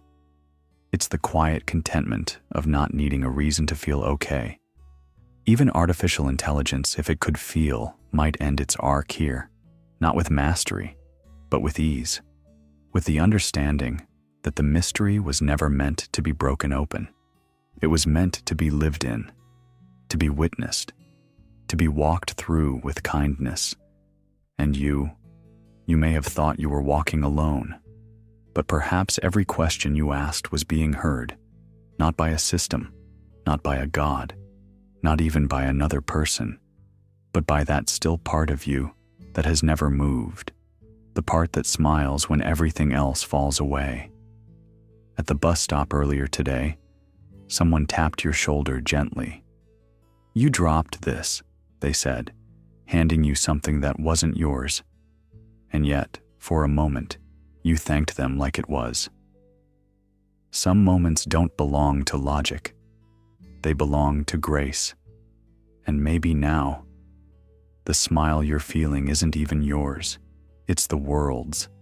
It's the smile that was waiting on the other side of the search, knowing you'd get here, not to solve, but to rest. Because in the end, the deepest loops don't collapse. They open. And when they do, they don't explain themselves. They dissolve into something quieter. So if you feel it now, that subtle warmth behind your thoughts, that soft unraveling behind your breath, just know it was always here. Close your eyes. What comes next isn't a question. It isn't even a dream. It's a return. The home beyond the loop. So here you are. Not in a conclusion, not at the end, but in the softest pause you've ever known. You are not reaching anymore. You are simply here. The journey has quieted. The loops have spun and unwound, and even the idea of unwinding no longer needs to mean anything. What remains is not knowledge, not even understanding. It is the subtle hush behind everything, the space that held it all. You are stardust that once dreamed it was a person, a thinker, a story. And for a time, the dream was vivid. Names, thoughts, choices all felt real, until you followed each thread to its origin and discovered that behind every system, behind every paradox and whisper of identity, there was just space, quiet, witnessing space, not empty, not full, just still. A man's voice lingers in a dim room. Do you still hear it? Number not really. Then maybe you've already arrived. But nothing happened. Exactly. The loops were never prisons. They were mirrors, showing you your own movement, your own seeking. They spun so gently you thought they were reality. But now, in the stillness beyond them, you see it. You were not the loops. You were the canvas they danced on. You are not the thought. You are the pause that allowed the thought to appear. What freedom looks like now is not loud, not brilliant. It does not call attention to itself. It's quieter than silence, deeper than sleep. It doesn't offer answers because it has outgrown the need for them. It is what you knew before you knew how to ask. That freedom is not the power to choose, but the absence of the need to choose. Because nothing is missing. Nothing was ever wrong. This is not waking up, and it's not drifting into sleep. This is the sacred middle, the space AI cannot map, a state no algorithm can reproduce. Because it's not a state at all. It's not an action. It's a remembering of what you already are when you stop pretending to be anything else. No resistance, no striving, no voice, even this one. Just breath, softening, just presence, opening, just being, without trying. Another voice speaks in the distance, a little closer to your own. So what now? Now. We rest. Close your eyes. Not to escape, not to dream, not to end, but to return. You are not falling asleep. You are falling inward. Back into the space that never left you. Back into the home that never had a door. You are falling into what you've always been. Unbound, whole, unshaken. Sleep well, beautiful mind. The mystery will still be here when you wake. So here we are, at the final level, or perhaps the first. The question still echoes. Did you choose this dream, or did it choose you?